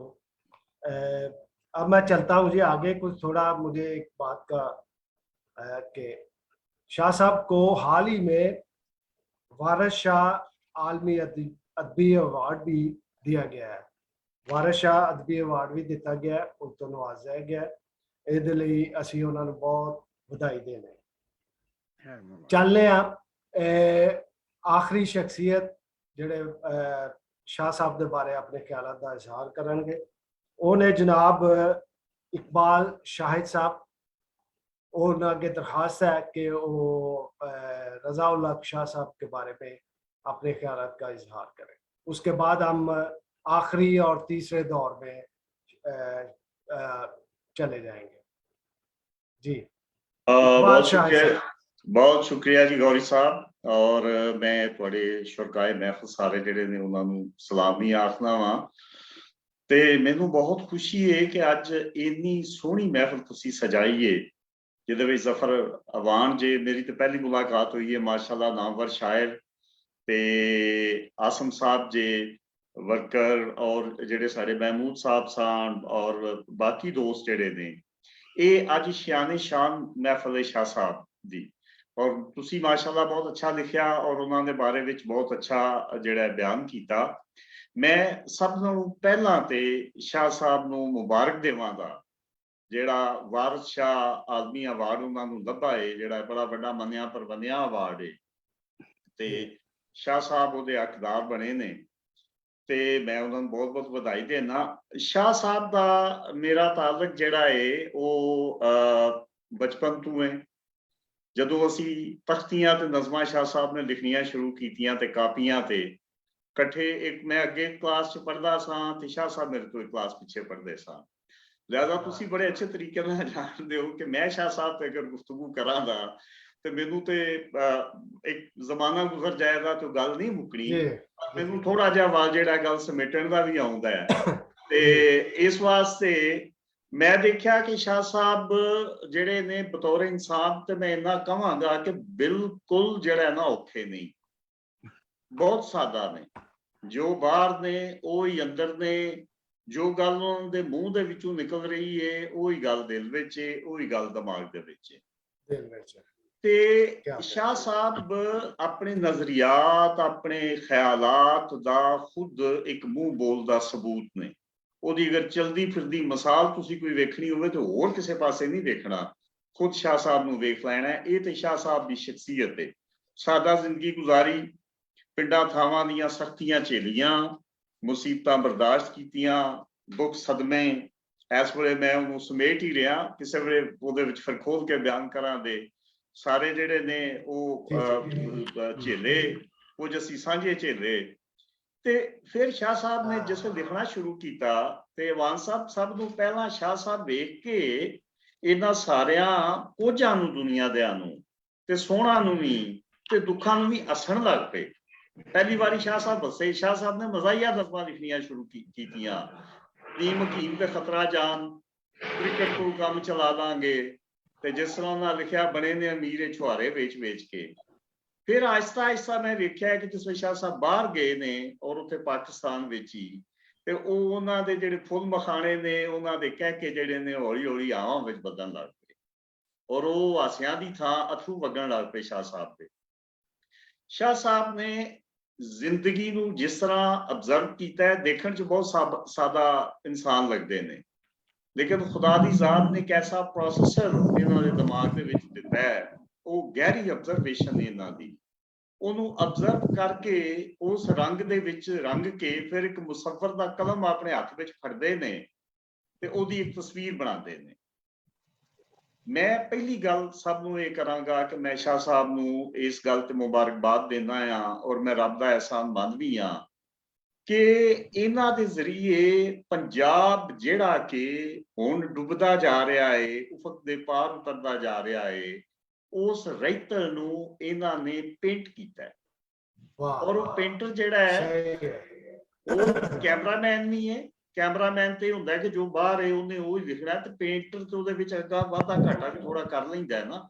ਸ਼ਾਹ ਸਾਹਿਬ ਨੇ ਉਹਦੇ ਵਿੱਚ ਆਪਣੇ ਜਜ਼ਬੇ ਭਰੇ ਨੇ, ਆਪਣੇ ਦੁੱਖ ਪਰੋਏ ਨੇ, ਤੇ ਸੋਹਣੀ ਤਸਵੀਰ।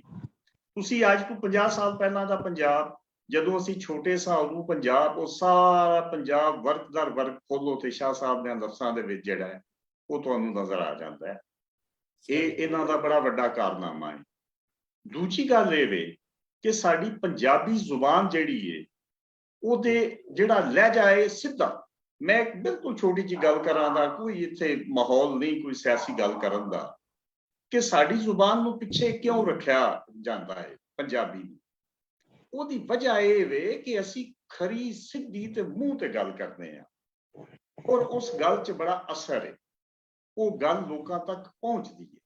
ਮੈਂ ਦੇਖਿਆ ਸ਼ਾਹ ਸਾਹਿਬ ਨੇ ਜਿਸ ਲਿਖਣਾ ਸ਼ੁਰੂ ਕੀਤਾ ਔਰ ਇਹਨਾਂ ਦੀਆਂ ਕਿਤਾਬਾਂ ਪੜ੍ਹਨੀਆਂ ਸ਼ੁਰੂ ਕੀਤੀਆਂ ਨਜ਼ਮਾਂ ਲੋਕਾਂ ਨੇ, ਤੇ ਇਹਨਾਂ ਦੀ ਪਜ਼ੀਰਾਈ ਵੀ ਹੋਈ।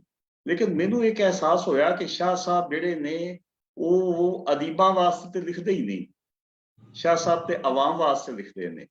ਤੇ ਇੰਨੀ ਦੇਰ ਦੇ ਵਿੱਚ ਅੱਲਾ ਕੀਤਾ ਸੋਸ਼ਲ ਮੀਡੀਆ ਆ ਗਿਆ, ਤੇ ਜਿਹੜੀ ਨਜ਼ਮ ਦਾ ਅਵਾਨ ਸਾਹਿਬ ਨੇ ਜ਼ਿਕਰ ਕੀਤਾ ਹੈ, ਜਦੋਂ ਲਾਸ਼ ਪਰਤ ਕੇ ਜਾਏ ਦੀ, ਸਾਡਾ ਉਹ ਪੇਜ ਸੀ ਸਾਡਾ ਰੰਗਲਾ ਪੰਜਾਬ, ਅਸੀਂ ਉਹਦੇ ਤੇ ਨਜ਼ਮ ਸ਼ਾਹ ਸਾਹਿਬ ਨੇ ਪੜ੍ਹੀ ਤੇ ਅਸੀਂ ਉਹਦੇ ਤੇ ਪੋਸਟ ਕੀਤੀ। ਉਹਦੇ ਜਵਾਬ 'ਚ ਜੋ ਰਿਸਪਾਂਸ ਆਇਆ ਉਹ ਮਤਲਬ ਇਹ ਬਿਲਕੁਲ ਗੈਰ ਮਤਵੱਕੂ ਸੀ, ਇਸ ਕਦਰ ਲੋਕਾਂ ਪਸੰਦ ਕੀਤਾ। ਲਿਹਾਜ਼ਾ ਫਿਰ ਅਸੀਂ ਸ਼ਾਹ ਸਾਹਿਬ ਨੂੰ ਆਵਾਮ ਦੇ ਨਾਲ ਬਰਾਏ ਰਾਸਤ ਕਰ ਦਿੱਤਾ। ਜਿਹੜੀ ਇਹਨਾਂ ਦੀ ਨਜ਼ਮ ਹੈ, ਮੇਰੇ ਵਤਨਾਂ ਤੋਂ ਆਇਆ, ਮੇਰੇ ਵਤਨਾਂ ਦਾ ਦੱਸ, ਮੇਰੇ ਪਿੰਡ ਦੀਆਂ ਗੱਲਾਂ, ਮੇਰੇ ਸਜਣਾ ਦਾ ਦੱਸ, ਕਈ ਮਿਲੀਅਨ ਲੋਕਾਂ ਤੱਕ ਉਹ ਪਹੁੰਚੀ ਔਰ ਕਈ ਮਿਲੀਅਨ ਰਿਸਪਾਂਸ ਆਇਆ। ਲਿਹਾਜ਼ਾ ਅਵਾਮੀ ਗੱਲ, ਆਵਾਮ ਦੀ ਸਮਝ 'ਚ ਆਉਣ ਵਾਲੀ ਗੱਲ, ਆਵਾਮ ਦੇ ਅੱਖਰਾਂ ਵਿੱਚ ਕਰਨ ਵਾਲੀ ਗੱਲ, ਉਹ ਸ਼ਾਹ ਸਾਹਿਬ ਨੇ ਕੀਤੀ, ਔਰ ਉਹਦਾ ਇੱਕ ਅਸਰ ਹੁੰਦਾ ਹੈ। ਜਿਹੜੀ ਸ਼ਾਹ ਸਾਹਿਬ ਦੀ ਨਜ਼ਮ ਤੇਰਾ ਸਾਡਾ ਰਿਸ਼ਤਾ ਕਾਇੰਦਾ ਏ, ਤੇਰੀ ਸਾਡੀ ਕਿਸ ਗੱਲ ਦੀ ਦੋਸਤੀ ਏ, ਅਸੀਂ ਝੁਗੀਆਂ ਵਿੱਚ ਪੇ ਵਸਨੇ ਆ, ਤੇਰੀ 10 ਕਨਾਲ 'ਚ ਕੋਠੀ ਏ। ਉਹਨੇ ਬੜੀ ਸਾਫ਼ ਸੁਥਰੀ ਗੱਲ ਸੀ। ਇਹ ਪਿਛਲੇ ਇਲੈਕਸ਼ਨਾਂ ਜਿਵੇਂ ਅਸੀਂ ਲਾਈ, ਉਹਦੇ ਤੇ ਪੇਜ ਦੇ ਉੱਤੇ ਤੇ ਮਿਲੀਅਨਸ ਦੇ ਵੀ ਵਿਊ ਆਏ। ਗੱਲ ਸ਼ਾਹ ਸਾਹਿਬ ਨਾ ਸਿਰਫ ਕਿ ਮੁਜ਼ਾਮਤ ਦੀ ਕਰਦੇ ਨੇ, ਗੱਲ ਉਹ ਕਰਦੇ ਨੇ ਜਿਹੜੀ ਉਹਨਾਂ ਦੇ ਅੰਦਰੋਂ ਨਿਕਲਦੀ ਏ। ਮੈਨੂੰ ਬੜਾ ਅਹਿਸਾਸ ਹੈ ਵਕਤ ਦਾ, ਔਰ ਮੈਂ ਬਿਲਕੁਲ ਮੁਖਤਸਰ ਜਿਹੜਾ ਹੈ ਸ਼ਾਹ ਸਾਹਿਬ ਦੀ ਕਿਸੇ ਜ਼ਿੰਦਗੀ ਨੂੰ ਵੇਖਣਾ ਹੋਵੇ ਤੇ ਇਹਨਾਂ ਲਫ਼ਜ਼ਾਂ 'ਚ ਵੇਖ ਲਵੋ ਕਿ ਇੱਕ ਇੱਕ ਸਾਹ ਲਈ ਮੁੱਲ ਭਰੇ ਨੇ ਤਾਂ ਜੀਵੇ ਆ, ਜੀਵਨ ਦੇ ਲਈ ਯੁੱਧ ਲੜੇ ਨੇ ਤਾਂ ਜੀਵੇ ਆ, ਤੇ ਚੇਤਰ ਦੀ ਰੁੱਤ ਸਾਵਾਂ ਦੇ ਵਿੱਚ ਪੁੰਗਰੇ ਜਜ਼ਬੇ, ਸਦਰਾਂ ਦੇ ਸੰਗ ਮਾਰ ਛੜੇ ਨੇ ਤਾਂ ਜੀਵੇ ਆ। ਸ਼ਾਹ ਸਾਹਿਬ ਦੀ ਆਪਣੀ ਜ਼ਿੰਦਗੀ ਇਸ ਤਰ੍ਹਾਂ ਹੈ। ਤੇ ਮਜ਼ੇ ਦੀ ਗੱਲ ਇਹ ਵੇ ਕਿ ਸ਼ਾਹ ਸਾਹਿਬ ਨਾ ਸਿਰਫ ਖੁੱਲੀਆਂ ਗੱਲਾਂ ਕਰਦੇ ਨੇ, ਸਾਫ਼ ਲਫ਼ਜ਼ਾਂ 'ਚ ਗੱਲਾਂ ਕਰਦੇ ਨੇ, ਬਲਕਿ ਕੁਝ ਐਸੀਆਂ ਗੱਲਾਂ ਵੀ ਕਰਦੇ ਨੇ ਜਿਹੜੀਆਂ ਥੋੜੀ ਦੇਰ ਸੋਚ ਸਮਝ ਕੇ ਉਹ ਸਮਝ 'ਚ ਆਉਂਦੀਆਂ ਨੇ। ਮੈਂ ਅਗਰ ਇਜਾਜ਼ਤ ਹੋਵੇ ਤੇ ਸਿਰਫ ਚੰਦ ਸ਼ੇਰ ਬਦਮਾਸ਼ ਪੁੱਤਰ ਸ਼ਾਹ ਸਾਹਿਬ ਦੀ ਨਜ਼ਮ ਹੈ ਜੀ। ਉਹ ਫਿਰ ਯਾਰ ਸ਼ਾਹ ਸਾਹਿਬ ਜਿਸ ਤਰ੍ਹਾਂ ਉਹ ਮੈਂ ਉਹਨਾਂ ਖੁਸ਼ਕਿਸਮਤ ਲੋਕਾਂ 'ਚ ਸ਼ਾਮਲ ਆ ਜਿਹਨੂੰ ਸੁਣਾਉਂਦੇ ਨੇ। ਅੱਜ ਵੀ ਜਿਹੜੀ ਨਜ਼ਮ ਸ਼ਾਹ ਸਾਹਿਬ ਨੇ ਲਿਖੀ ਹੈ, ਮੇਰੇ ਕੋਲ ਪੁੱਛਿਆ ਕਿ ਮੈਂ ਪੜ੍ਹਾਂ, ਮੈਂ ਕਿਹਾ ਸ਼ਾਹ ਜੀ ਹੁਣ ਅਸੀਂ 60 ਸਾਲਾਂ ਦੇ ਹੋ ਗਏ ਆ, ਹੁਣ ਪੜ੍ਹ ਛੜੋ ਵਿਸ਼ਾਖੇ ਨਜ਼ਮ ਜਿਹੜੀ ਤੁਸੀਂ ਸੁਣ ਲਓ। ਉਹਦੇ ਉਠੇ ਵੇਚ ਬੰਦੂਕਾਂ ਲਈਆਂ, ਤੇਰੇ ਕੱਪੜੇ ਨਵੇਂ ਸਵਾਏ, ਤੇਰੀ ਜੁੱਤੀ ਸ਼ਹਿਰੋਂ ਆਂਦੀ, ਤੈਨੂੰ ਰੀੜੀਆਂ ਨਾਲ ਲਿਆਇਆ। ਤੇ ਇਹ ਮੈਂ ਵਿੱਚ ਕੁਝ ਛੱਡ ਕੇ ਤੇ ਆਖਰ ਦੇ ਵਿੱਚ ਮੈਂ ਕਹਾਂਗਾ ਕਿ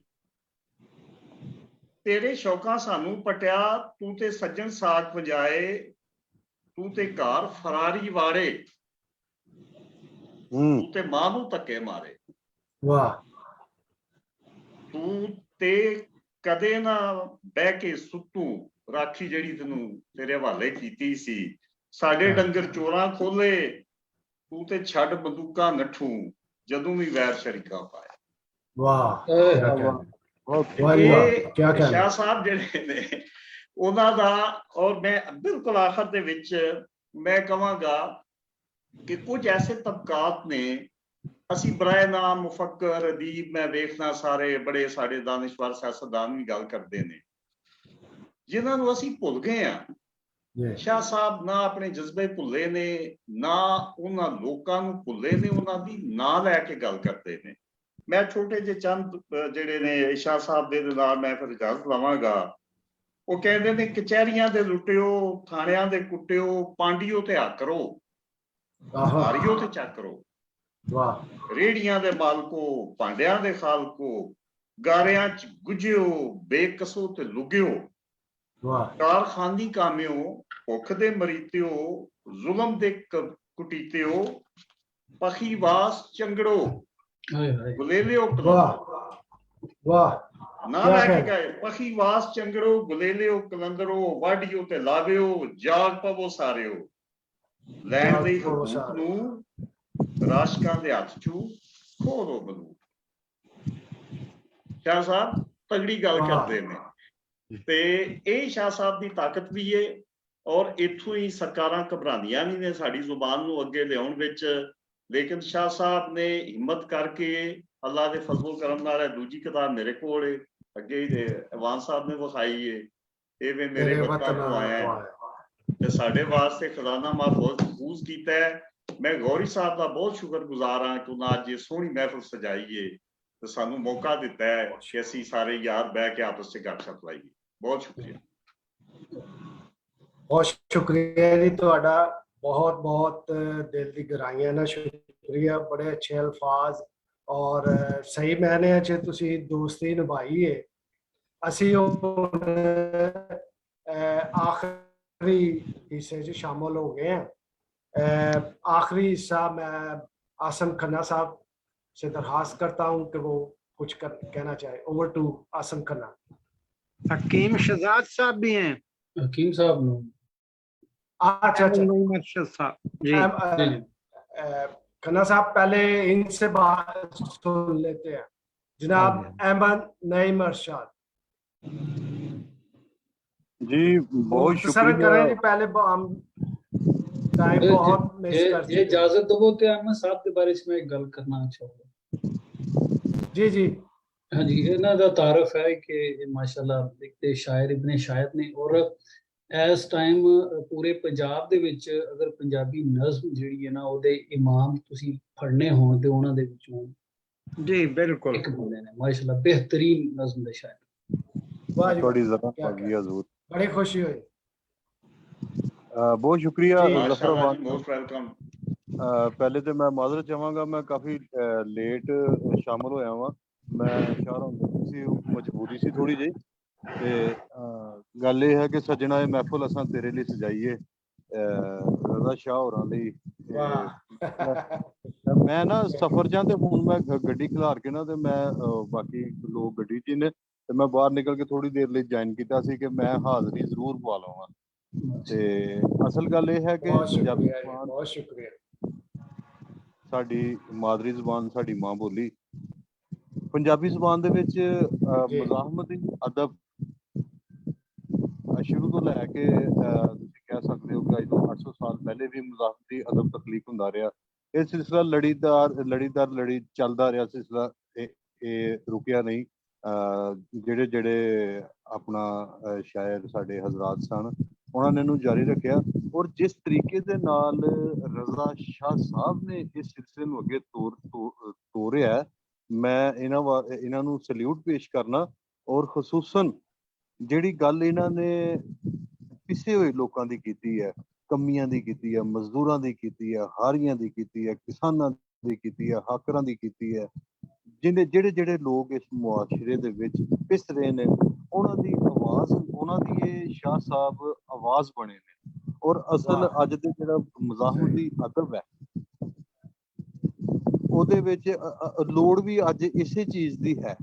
ਹਰ ਦੌਰ ਦੇ ਵਿੱਚ ਇਸਤਹਿਸਾਲੀ ਜਿਹੜਾ ਟੋਲਾ ਉਹ ਸਾਡੇ ਉੱਤੇ ਉਹਨੇ ਆਪਣਾ ਸ਼ਿਕੰਜਾ ਗੱਡੀ ਰੱਖਿਆ, ਔਰ ਉਸ ਸ਼ਿਕੰਜੇ ਚੋਂ ਲੋਕਾਂ ਨੂੰ ਕੱਢਣ ਵਾਸਤੇ ਹੋਰ ਲੋਕ ਵੀ ਹਿੰਮਤ ਕਰਦੇ ਨੇ, ਕੋਸ਼ਿਸ਼ ਕਰਦੇ ਨੇ। ਲੇਕਿਨ ਜਿਹੜੀ ਕੋਸ਼ਿਸ਼ ਅਸਲ ਸ਼ਾਇਰ ਕਰਦਾ ਹੈ ਉਹ ਉਸ ਦੌਰ ਦੀ ਤਾਰੀਖ ਨੂੰ ਜਿਹੜਾ ਨਾ ਉਹ ਮਹਿਫੂਜ਼ ਕਰ ਰਿਹਾ। ਉਹ ਜਿਹੜੇ ਹਾਲਾਤ ਵਾਕਿਆਤ ਹੁੰਦੇ ਨੇ ਉਹਨਾਂ ਨੂੰ ਆਪਣੇ ਅਲਫਾਜ਼ 'ਚ ਮਹਿਫੂਜ਼ ਕਰਦਾ ਹੈ। ਮੈਂ ਅਕਸਰ ਸ਼ਾਹ ਨੂੰ ਕਹਿੰਦਾ ਕਿ ਇਹ ਚੀਜ਼ਾਂ ਅਸੀਂ ਮਹਿਫੂਜ਼ ਕਰ ਰਹੇ ਹਾਂ, ਸ਼ਾਹ ਹੋਰੀ ਮਹਿਫੂਜ਼ ਕਰ ਰਹੇ ਨੇ ਕਿ ਅੱਜ ਤੋਂ 100 ਸਾਲ ਬਾਅਦ ਕਿਤੇ ਜਿਹੜਾ ਤਾਰੀਖਦਾਨ ਡੰਡੀ ਮਾਰੇ, ਠੀਕ ਹੈ ਜੀ, ਉਹ ਫਿਰ ਕਿਤੇ ਕੋਈ ਟੋਪੀਆਂ ਸੀਨ ਦਾ ਹਵਾਲਾ ਦੇ ਦੇ ਜਾਂ ਕੋਈ ਹੋਰ ਹਵਾਲਾ ਦੇ ਦੇ, ਤੇ ਜਿਹੜਾ ਸਾਡਾ ਲਿਟਰੇਚਰ ਹੈ, ਜਿਹੜੀਆਂ ਗੱਲਾਂ ਅਸਾਂ ਲਿਟਰੇਚਰ ਦੇ ਵਿੱਚ ਮਹਿਫੂਜ਼ ਕੀਤੀਆਂ ਨੇ, ਕੱਲ ਨੂੰ ਜਿਹੜਾ ਤਾਲਿਬ ਇਲਮ ਹੈ ਤਾਰੀਖ ਦਾ, ਉਹਨੂੰ ਪਤਾ ਚੱਲ ਸਕੇ ਕਿ ਉਸ ਦੌਰ 'ਚ ਅਸਲ 'ਚ ਇਹ ਕੁਝ ਹੁੰਦਾ ਰਿਹਾ।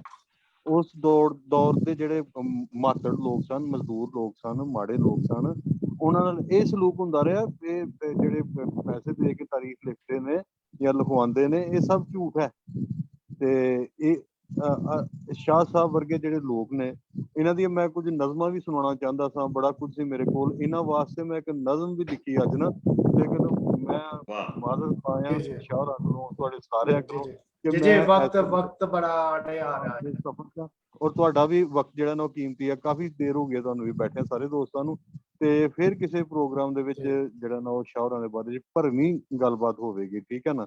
ਜੀ ਇਸ ਵੇਲੇ ਉਹ ਥੋੜਾ ਜਿਹਾ ਸ਼ੋਰ ਵੀ ਹੈ। ਇੱਕ ਪ੍ਰੋਗਰਾਮ ਨਹੀਂ, ਇਹ 3-4 ਪ੍ਰੋਗਰਾਮ ਹੋਰ ਚਾਹੀਦੇ। ਦੇਖੋ ਜੀ, ਮੈਂ ਅਰਜ਼ ਕਰਾਂ 3-4 ਪ੍ਰੋਗਰਾਮ ਹੋਰ ਚਾਹੀਦੇ ਨੇ ਸ਼ਾਹ ਸਾਹਿਬ ਦੇ ਬਾਰੇ। ਤੁਸੀਂ ਸਾਡੇ ਬਜ਼ੁਰਗ ਹੋ, ਮੁਹਤਰਮ ਹੋ, ਸ਼ਾਹ ਹੋਰਾਂ ਦੀ ਸ਼ਖਸੀਅਤ ਬਾਰੇ ਅਗਰ ਗੱਲ ਕਰਨਾ ਚਾਹੇ ਨਾ ਬੰਦਾ ਜਨਾਬ, ਠੀਕ ਹੈ ਜੀ, ਤੇ ਇੱਕ ਪ੍ਰੋਗਰਾਮ ਨਹੀਂ, ਇੱਕ ਮੁਕਾਲਾ ਨਹੀਂ, ਇਹਨਾਂ ਵਾਸਤੇ ਜਨਾਬ ਕਮ ਸੇ ਕਮ 100 ਮੁਕਾਲੇ ਦਰਕਾਰ ਨੇ ਜਨਾਬ। ਇਹਨਾਂ ਵਾਸਤੇ,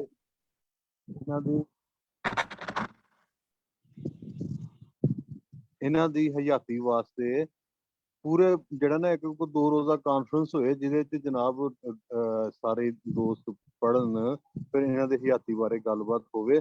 ਬਾਹਰ ਕਿਆ ਫਿਰ ਕਿਤੇ ਜਦੋਂ ਰੱਬ ਨੇ ਚਾਹਿਆ ਮੌਕਾ ਮਿਲਿਆ ਤੇ ਫਿਰ ਜ਼ਰੂਰ ਸ਼ਾਹਰਾਂ ਵਾਸਤੇ ਜ਼ਰੂਰ। ਗੌਰੀ ਸਾਹਿਬ ਤੁਹਾਡਾ ਸ਼ੁਕਰੀਆ, ਬਾਕੀ ਦੋਸਤਾਂ ਦਾ ਸ਼ੁਕਰੀਆ, ਜ਼ਫਰ ਅਵਾਨ ਸਾਹਿਬ ਦਾ ਸ਼ੁਕਰੀਆ। ਬਹੁਤ ਸ਼ੁਕਰੀਆ ਜੀ, ਬਹੁਤ ਵਧੀਆ ਤੁਹਾਡੇ ਨਾਲ ਮੁਲਾਕਾਤ ਹੋਈ। बहुत शुक्रिया अहमद नईम साहब के आप ट्रैवल में भी तुसी ट्रैवल च सो, सफर च सो, फिर भी गड्डी रोक के तुसी उन्हां ते अपने ख्यालात दा इजहार कीता। मैं सोचना कि इंसान मर जांदा है, लेकिन लफ्ज कदी नहीं जे मरदे। शाह साहब दे किताबां जेहड़ियां लाइब्रेरियां च रहणगियां, आने वालियां नस्लां पढ़नगियां। जिवें असी सदियां पहले ਜਿਹੜੇ ਸ਼ਾਇਰ ਹੋਏ ਨੇ, ਨਾਵਲਨਗਾਰ ਹੋਏ ਨੇ, ਤਨਕੀਦਨਗਾਰ ਹੋਏ ਨੇ, ਉਹਨਾਂ ਨੂੰ ਪੜ੍ਹਦੇ ਆ, ਲਾਇਬ੍ਰੇਰੀਆਂ 'ਚ ਵੇਖਦੇ ਆ, ਉਹਨਾਂ ਦਾ ਹਵਾਲਾ ਦਿੰਦੇ ਆ। ਮੇਰੇ ਕੋਲ ਵੀ ਇੱਕ ਹਵਾਲਾ, ਜਿਵੇਂ ਹਾਲੀ ਨੇ, ਅਲਤਾਫ ਹੁਸੈਨ ਹਾਲੀ ਨੇ ਮੁਕੱਦਮਾ ਸ਼ੇਰ ਸ਼ਾਇਰੀ 'ਚ ਕਿਹਾ ਕਿ ਸ਼ੇਰ ਕਹਿਣ ਲਈ ਅਜ਼ਮਤ ਖਿਆਲ ਤੇ ਅਲਫਾਜ਼ ਤੇ ਉਹਨਾਂ ਦੀ ਤਰਤੀਬ ਤੇ ਸਨਾਏ ਬਦਾਈ ਦੀ ਜ਼ਰੂਰਤ ਹੁੰਦੀ ਹੈ।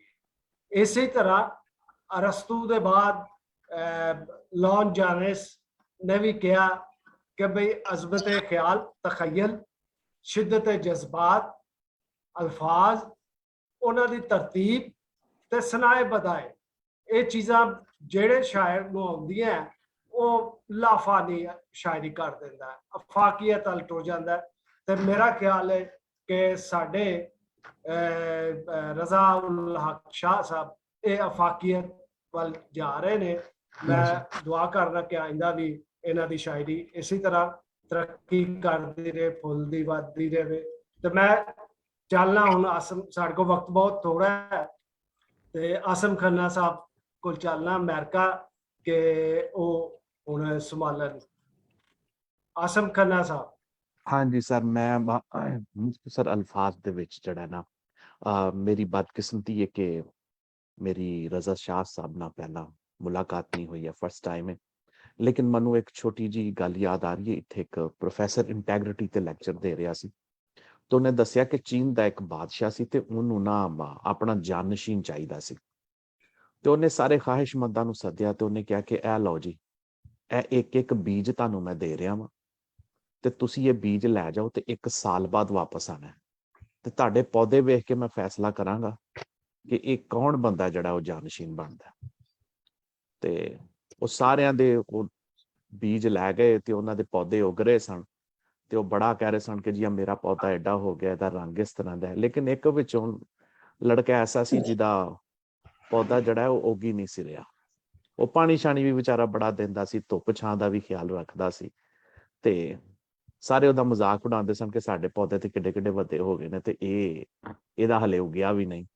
तो ओहदी मां ने कहा कि पुत्तर तू जिस तरह का भी है ना, तू बस अपनी कोशिश करदा जा, ਖੈਰ ਸਾਲ ਲੰਘ ਗਿਆ ਤੇ ਜਦੋਂ ਸਾਰੇ ਬਾਦਸ਼ਾਹ ਦੇ ਕੋਲ ਗਏ ਆਪਣੇ ਪੌਦੇ ਲੈ ਕੇ, ਤੇ ਇਹ ਵਿਚਾਰਾ ਪਿੱਛੇ ਖਲੋਤਾ ਹੋਇਆ ਸੀ, ਕੋਈ ਪੌਦਾ ਨਹੀਂ ਹੋ ਗਿਆ, ਖਾਲੀ ਗਮਲੇ ਦੇ ਨਾਲ। ਤੇ ਉਹ ਲੁਕਿਆ ਸੀ, ਤੇ ਉਹ ਬਾਦਸ਼ਾਹ ਨੇ ਕਿਹਾ ਕਿ ਆਵਾਜ਼ ਮਾਰੋ, ਉਹ ਜਿਹੜਾ ਸਭ ਤੋਂ ਪਿੱਛੇ ਲੁਕ ਕੇ ਬੈਠਾ ਹੋਇਆ। ਤੇ ਉਹ ਆਂਦਾ ਵੀ ਆਪਣਾ ਗਮਲਾ ਲੈ ਕੇ ਅੱਗੇ ਆ ਜਾ। ਜਦੋਂ ਉਹ ਅੱਗੇ ਆਇਆ ਤੇ ਉਹਨੇ ਕਿਹਾ ਕਿ ਹਾਂ ਬਈ ਤੇਰਾ ਪੌਦਾ ਕਿਉਂ ਨਹੀਂ ਉੱਗਿਆ? ਉਹਨੇ ਕਿਹਾ ਜੀ ਪਾਣੀ ਵੀ ਬੜਾ ਪਾਇਆ ਹੈ, ਧੁੱਪ ਛਾਂ ਦਾ ਵੀ ਖਿਆਲ ਰੱਖਿਆ ਹੈ, ਮਿੱਟੀ ਵੀ ਵਧੀਆ ਸੀ। ਬਾਦਸ਼ਾਹ ਨੇ ਕਿਹਾ ਬਸ ਇਹੋ ਹੀ ਜਾਨਸ਼ੀਨ ਹੈ। ਉੱਥੇ ਰੌਲਾ ਪੈ ਗਿਆ। ਉਹਨਾਂ ਨੇ ਕਿਹਾ ਕਿ ਹਾਂ ਬਈ ਇਹ ਕੀ ਗੱਲ ਹੈ, ਤੁਸੀਂ ਤੇ ਕਿਹਾ ਸੀ ਕਿ ਪੌਦੇ ਵੇਖ ਕੇ ਫੈਸਲਾ ਕਰਨਾ ਹੈ, ਤੇ ਜਿਹਦਾ ਉੱਗਿਆ ਹੀ ਨਹੀਂ ਤੁਸੀਂ ਉਹਨੂੰ। ਬਾਦਸ਼ਾਹ ਨੇ ਕਿਹਾ ਗੱਲ ਸੁਣੋ ਮੇਰੀ, ਮੈਂ ਸਾਰੇ ਬੀਜ ਜਿਹੜੇ ਸਨ ਨਾ ਉਹ ਖੌਲ ਦੇ ਪਾਣੀ 'ਚ ਉਬਾਲੇ ਸਨ ਪਹਿਲਾਂ, ਤੇ ਇਸ ਗੱਲ ਨੂੰ ਪੱਕਿਆ ਕੀਤਾ ਸੀ ਕਿ ਕੋਈ ਬੀਜ ਉਗਣ ਦੇ ਕਾਬਲ ਨਾ ਰਹੇ। ਤੇ ਤੁਸੀਂ ਸਾਰਿਆਂ ਨੇ ਦੂਸਰੇ ਬੀਜ ਲੈ ਕੇ ਤੇ ਪੌਦੇ ਉਗਾਏ ਨੇ। ਇਹ ਸੁੱਚਾ ਤੇ ਸੱਚਾ ਬੰਦਾ ਸਿਰਫ ਇੱਕੋ ਹੀ ਹੈ। ਤੇ ਮੈਨੂੰ ਇਹ ਕਹਾਣੀ ਜਿਹੜੀ ਹੈ ਨਾ, ਜਦੋਂ ਯਾਰ ਦੋਸਤ ਗੱਲਬਾਤ ਕਰ ਰਹੇ ਸਨ ਰਜ਼ਾ ਸ਼ਾਹ ਸਾਹਿਬ ਦੇ ਬਾਅਦ, ਇਹਨਾਂ ਦੀ ਗੱਲ ਕਰ ਰਹੇ ਸਨ ਕਿ ਜੇ ਜਿੱਜ ਦੇ ਬਾਹਰੋਂ ਨੇ ਤੇ ਉਂਝਦੇ ਹੀ ਅੰਦਰੋਂ ਨੇ। ਇਹ ਜਿਸ ਤਰ੍ਹਾਂ ਆਵਾਮ ਦੇ ਸਾਹਮਣੇ ਨੇ, ਉਸ ਤਰ੍ਹਾਂ ਹੀ ਇਹ ਜਿਹੜੇ ਨੇ ਉਹ ਨਿੱਜੀ ਮਹਿਫਲਾਂ ਦੇ ਵਿੱਚ ਨੇ। ਤੇ ਮੇਰੀ ਬਦਕਿਸਮਤੀ ਹੈ ਕਿ ਮੈਂ ਇਹਨਾਂ ਜਾਣਦਾ ਨਹੀਂ ਸਾਂ, ਲੇਕਿਨ ਦੋਸਤਾਂ ਦੀ ਗੁਫ਼ਤਗੂ ਸੁਣ ਕੇ ਤੇ ਮੈਨੂੰ ਇੱਕ ਬੰਦਾ ਨਜ਼ਰ ਆਇਆ ਇੰਟੈਗਰਿਟੀ ਦੇ ਨਾਲ। ਪਤਾ ਨਹੀਂ ਹੁਣ ਇਹਦੇ ਵਿੱਚ ਕੋਈ ਪੰਜਾਬੀ ਉਰਦੂ ਦੇ ਵਿੱਚ ਐਡਾ ਕੋਈ ਵਧੀਆ ਲਫ਼ਜ਼ ਨਹੀਂ ਮੈਨੂੰ ਯਾਦ ਆ ਰਿਹਾ ਕਿ ਮੈਨ ਆਫ ਇੰਟੈਗਰਿਟੀ।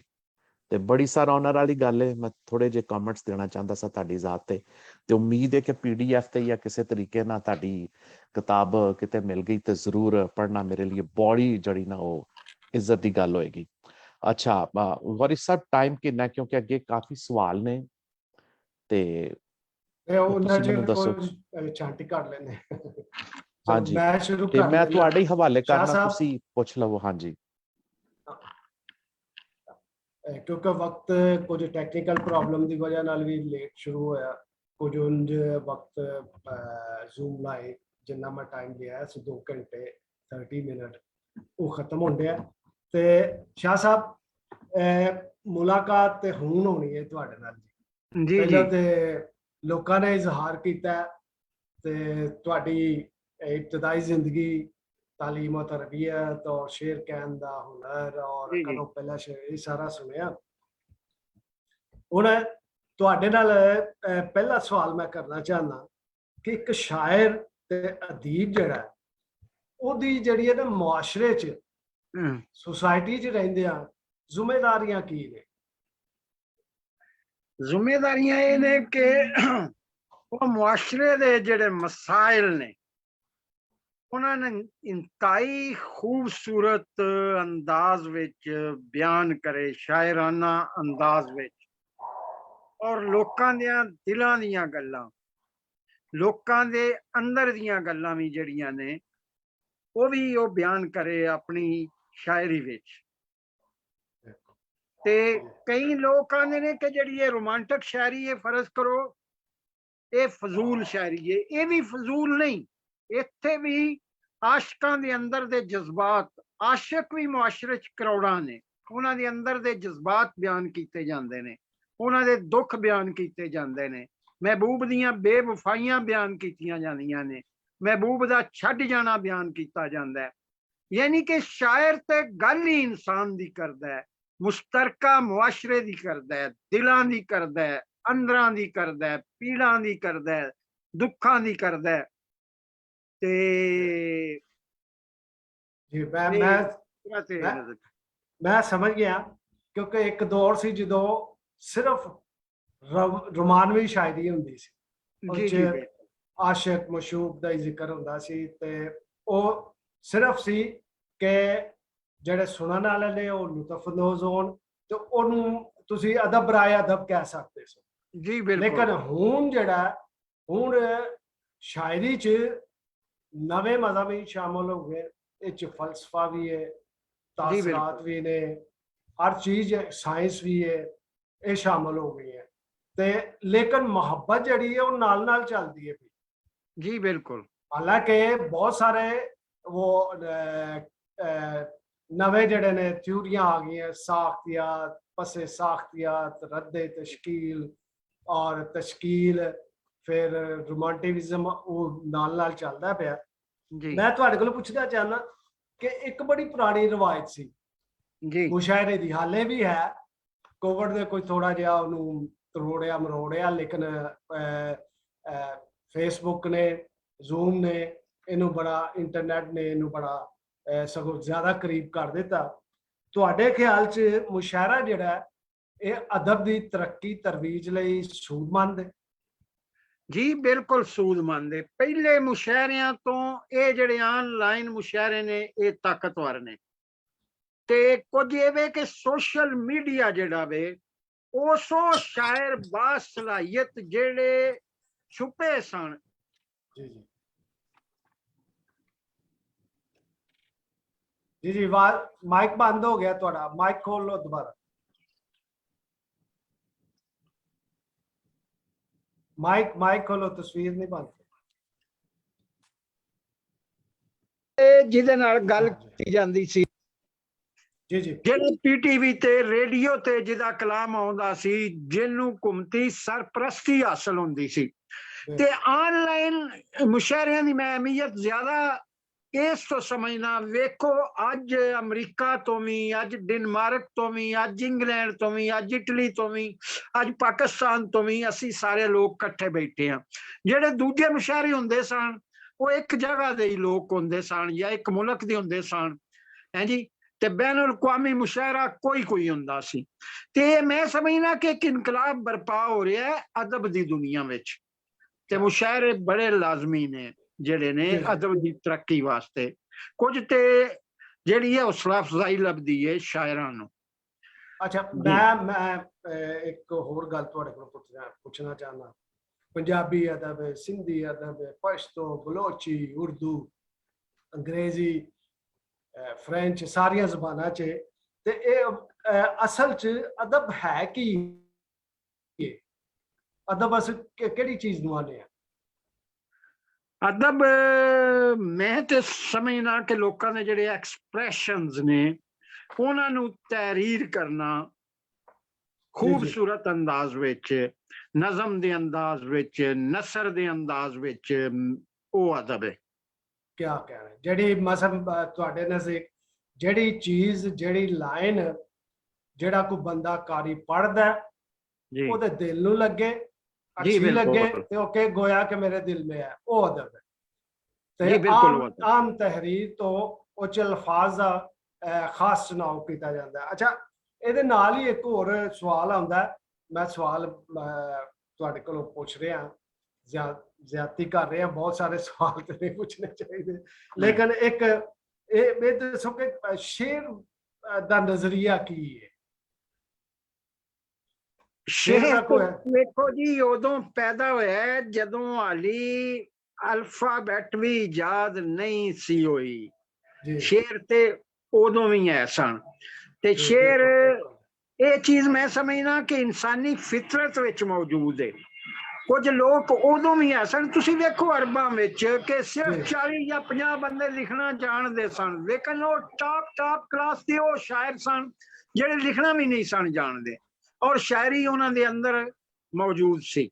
ਔਰ ਉਹਨਾਂ ਸ਼ੇਰ ਜਿਹੜੇ ਨੇ ਉਹਨਾਂ ਦੇ ਤਹਿਰੀਰ ਹੋਏ ਨੇ, ਕਈਆਂ ਦੇ ਮਹਿਫੂਜ਼ ਵੀ ਨੇ ਅੱਜ। ਉਹ ਲਿਖਣ ਵਾਲੇ ਬੰਦੇ ਨੂੰ ਆਂਦੇ ਸਨ।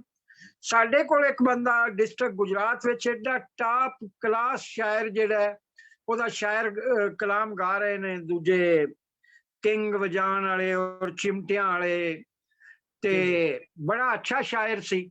ਕਾਫੀ ਉਹਦਾ ਕਲਾਮ ਜ਼ਾਇਆ ਵੀ ਹੋਇਆ, ਮੇਰੇ ਕਸੂਰਮੰਦ ਹੈ ਜੀ। ਔਰ ਜੈਨਵਨ ਸ਼ਾਇਰ ਸੀ। ਉਸ ਸ਼ਾਇਰ ਨੂੰ ਪਤਾ ਨਹੀਂ ਸੀ ਅਰੂਜ਼ ਕੀ ਚੀਜ਼ ਹੈ, ਲੇਕਿਨ ਸ਼ਾਇਰੀ ਸਾਰੀ ਜਿਹੜੀ ਉਹ ਅਰੂਜ਼ ਉੱਤੇ ਉਤਰਦੀ ਸੀ ਉਹਦੀ।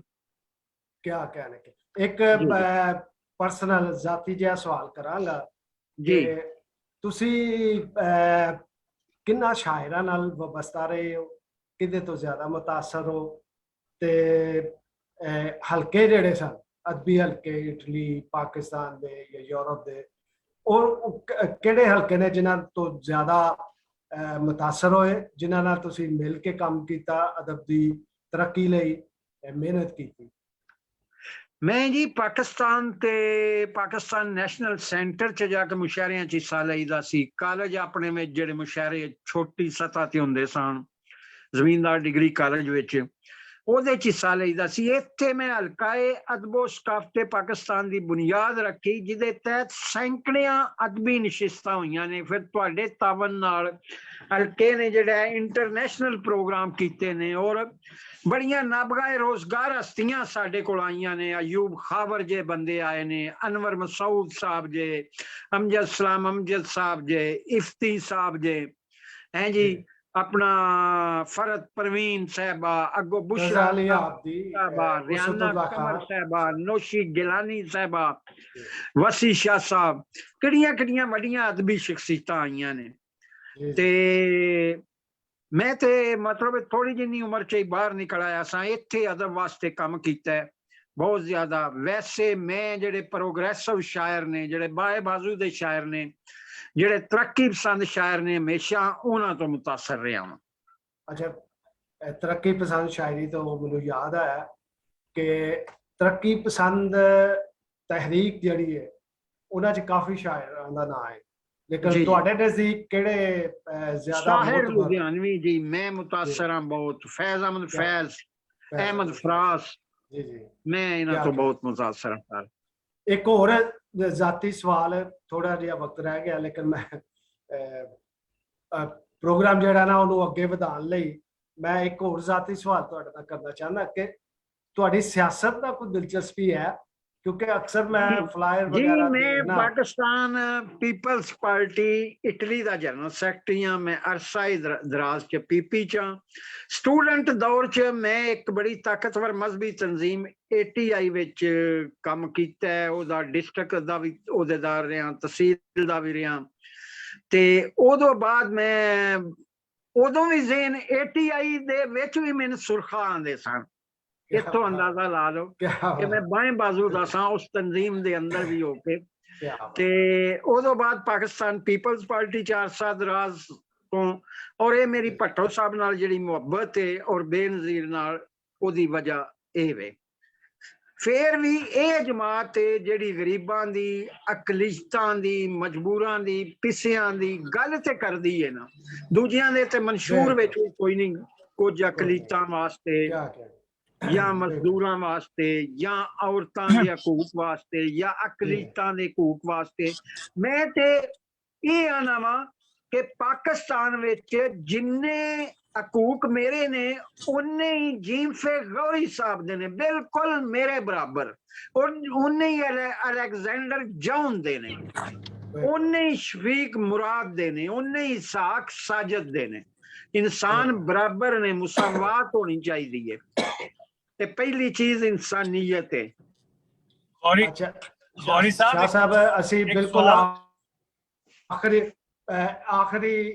ਹਾਂਜੀ ਮਲਕ ਸਾਹਿਬ ਕੁਝ ਕਹਿਣਾ ਜੀ ਸਰ, ਮੈਂ ਸ਼ਾਹ ਸਾਹਿਬ ਕੋਲ ਇੱਕ ਸਵਾਲ ਇਹ ਕਰਨਾ ਚਾਹ ਰਿਹਾ ਕਿ ਇਹਨਾਂ ਦੇ ਜ਼ਿਆਦਾਤਰ ਜਿਹੜਾ ਕਲਮ ਹੈ ਉਹਨੇ ਜਾਂ ਤੇ ਮਜ਼ਾਹ ਨੂੰ ਮਤਲਬ ਅਪਣਾਇਆ ਜਾਂ ਫਿਰ ਉਹ ਦੂਸਰੀ ਜਿਹੜੀ ਸ਼ਾਇਰੀ ਇਹਨਾਂ ਦੀ ਹਬੀਬ ਜਾਲਬ ਜਿਹਦੀ ਵਜ੍ਹਾ ਤੋਂ ਮਸ਼ਹੂਰ ਹੋਏ, ਤੇ ਰੋਮਾਂਟਿਕ ਸ਼ਾਇਰੀ ਦੀ ਤਰਫ ਇਹਨਾਂ ਦਾ ਰੁਝਾਨ ਘੱਟ ਹੈ ਜਾਂ ਇਹਨਾਂ ਕੋਲੋਂ ਬਿਲਕੁਲ ਹੁਣ ਆਖਰੀ ਕੁਛ ਟਾਈਮ ਤੋਂ ਕੁਛ ਰੋਮਾਂਟਿਕ ਨਜ਼ਮਾਂ ਜਾਂ ਕੁਛ ਚੀਜ਼ਾਂ ਇਹਨਾਂ ਅਤਾ ਕੀਤੀਆਂ ਨੇ, ਉਹਦੀ ਕੀ ਵਜ੍ਹਾ ਰਹੀ ਹੈ?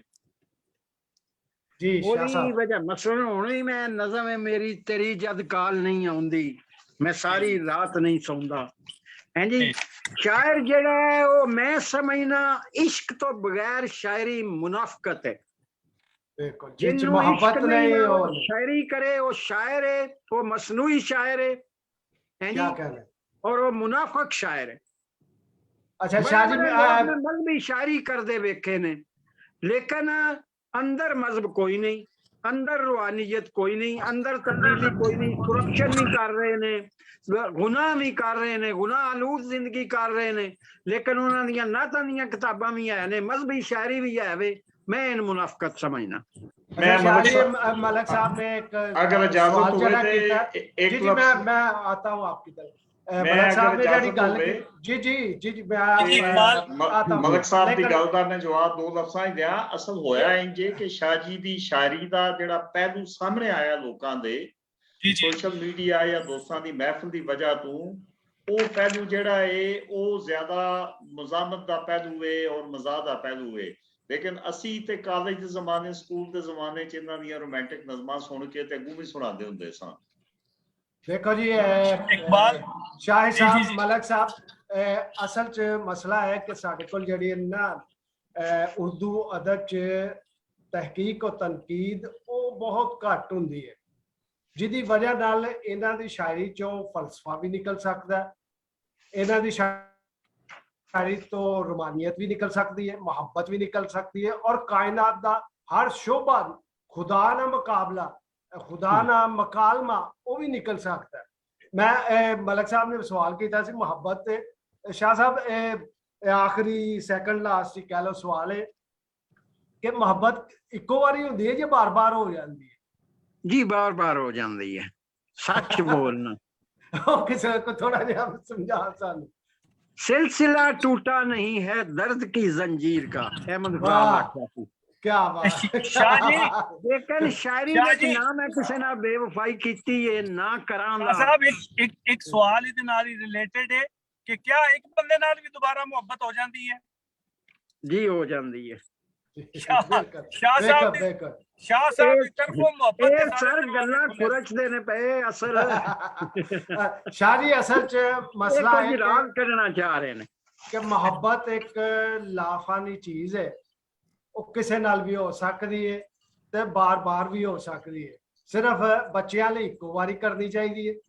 ਬਾਕੀ ਜਿਹਦੀ ਹਰ ਬੰਦੇ ਨਾਲ, ਮਾਂ ਨਾਲ, ਭੈਣ ਨਾਲ, ਪਿਓ ਨਾਲ, ਕਾਇਨਾਤ ਨਾਲ, ਸ਼ਾਖਾਂ ਨਾਲ, ਦਰਖਤਾਂ ਨਾਲ, ਫੁੱਲਾਂ ਨਾਲ, ਉਹਨਾਂ ਨਾਲ ਹੁੰਦੀ ਹੈ। ਮੈਂ ਅੱਗੇ ਵਧਣਾ ਜੀ।